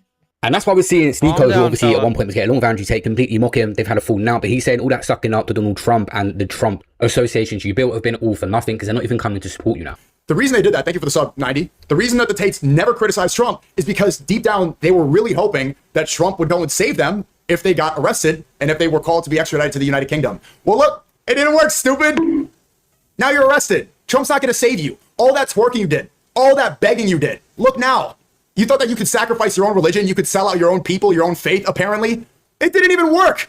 Trump's not going to save you. All that slurping you did. They destroyed their reputation by throwing me under the bus, by saying they have tech teams in Israel. Sneako did it. Sneako played the song. Please don't arrest me. Well, now you got arrested, you stupid idiot. You refused to call out Trump, even though he's owned by Jewish supremacists, hoping that he would save you from your extradition to the UK, and he didn't.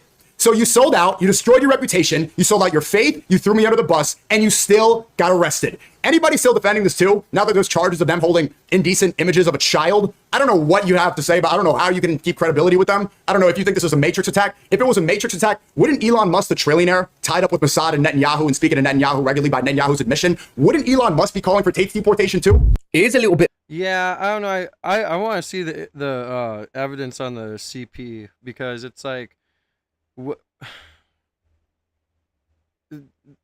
I feel like that might have been put in the language to make things seem worse than they are.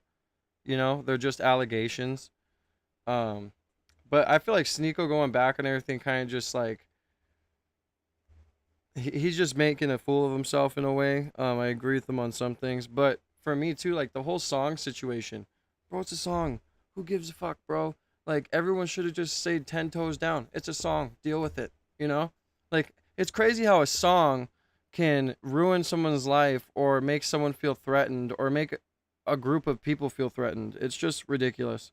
Bit bizarre because obviously the situation's happened in the US. He's actually maintained a relationship with close associates to Trump. It said before the arrest last week, the brothers spent several days in Washington, D.C., hosted by the Trump envoy. They were seen in the halls of Capitol Hill enjoying one of the city's most exclusive private members club. The former modeling scout who introduced to President Melania invited the Tates to a summer party in July 15. They didn't know the exact purpose of his trip, but he spoke to Andrew Tate 15 minutes in 2 days. But more importantly, the night before, the Italian-American businessman accompanied the pair to an exclusive private members party near the White House, which is also often attended by high-level politicians. Because both Andrew and Tristan Tate have spent the last few years trying to build bonds with the Trump administration and even with members of President Donald Trump's own family. For example, the New York Times reported last year that Andrew Tate has been in calls on Zoom with Trump's youngest son, Barron Trump. Donald Trump Jr. also called the charges against the Tate brothers absolute insanity on the social media platform X. That's the original charges from a few years ago. It should be stressed that the two brothers strenuously deny all the charges against them, although they are now facing criminal investigations in both the United Kingdom and Romania. This is kind of a big test for the Trump administration because Donald Trump spent the last election campaign really courting the manosphere. He went on several manosphere-related podcasts with allies of the Tate brothers, and the Tate brothers have kind of boasted about this relationship with Donald Trump. And that's interesting because with this extradition procedure, the ultimate say-so whether they get extradited or not is Secretary of State Marco Rubio, who of course works directly for Donald Trump. So this is really a huge test of this supposed relationship between Andrew Tate, the manosphere, and the administration of Donald Trump. So we're really going to be watching to see what happens. Among the other... I mean, come on, bro. Donald Trump pardons Kodak Black and helps Kodak Black out, but yet won't...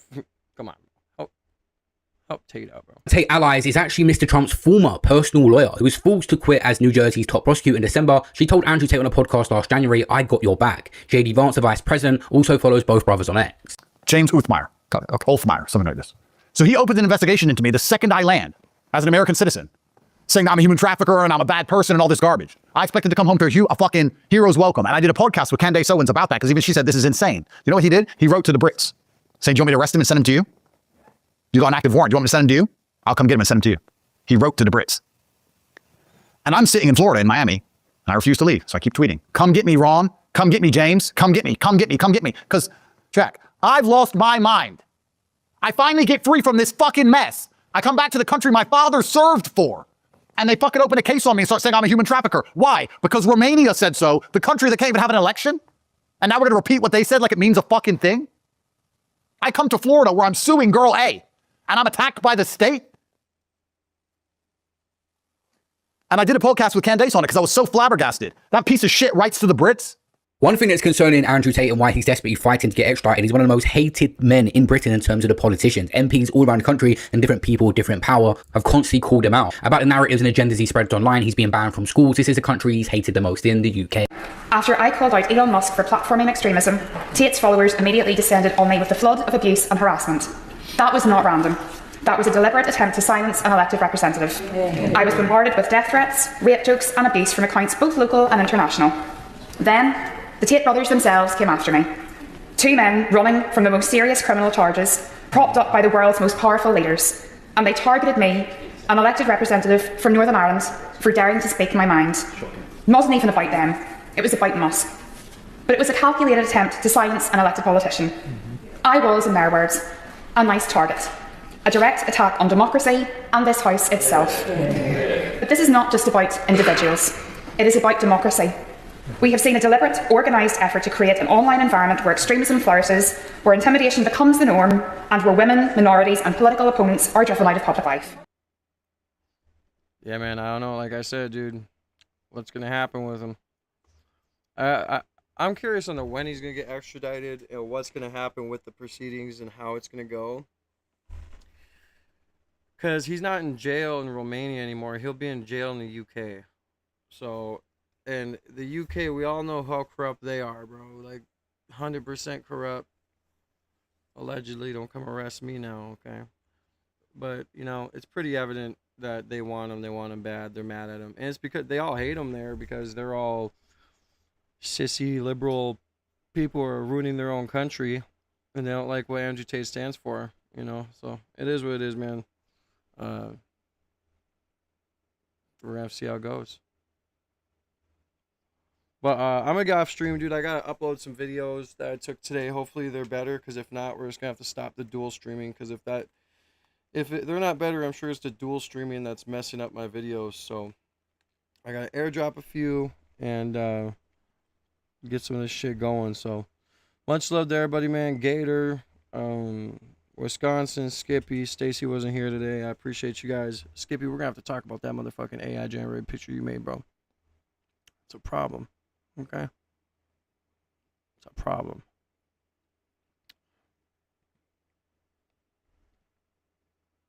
Yeah, I don't know where do you get the approval rating though, bro? You know what I mean? I just don't.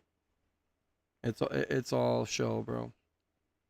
But anyways, I hope you guys have a good day, man.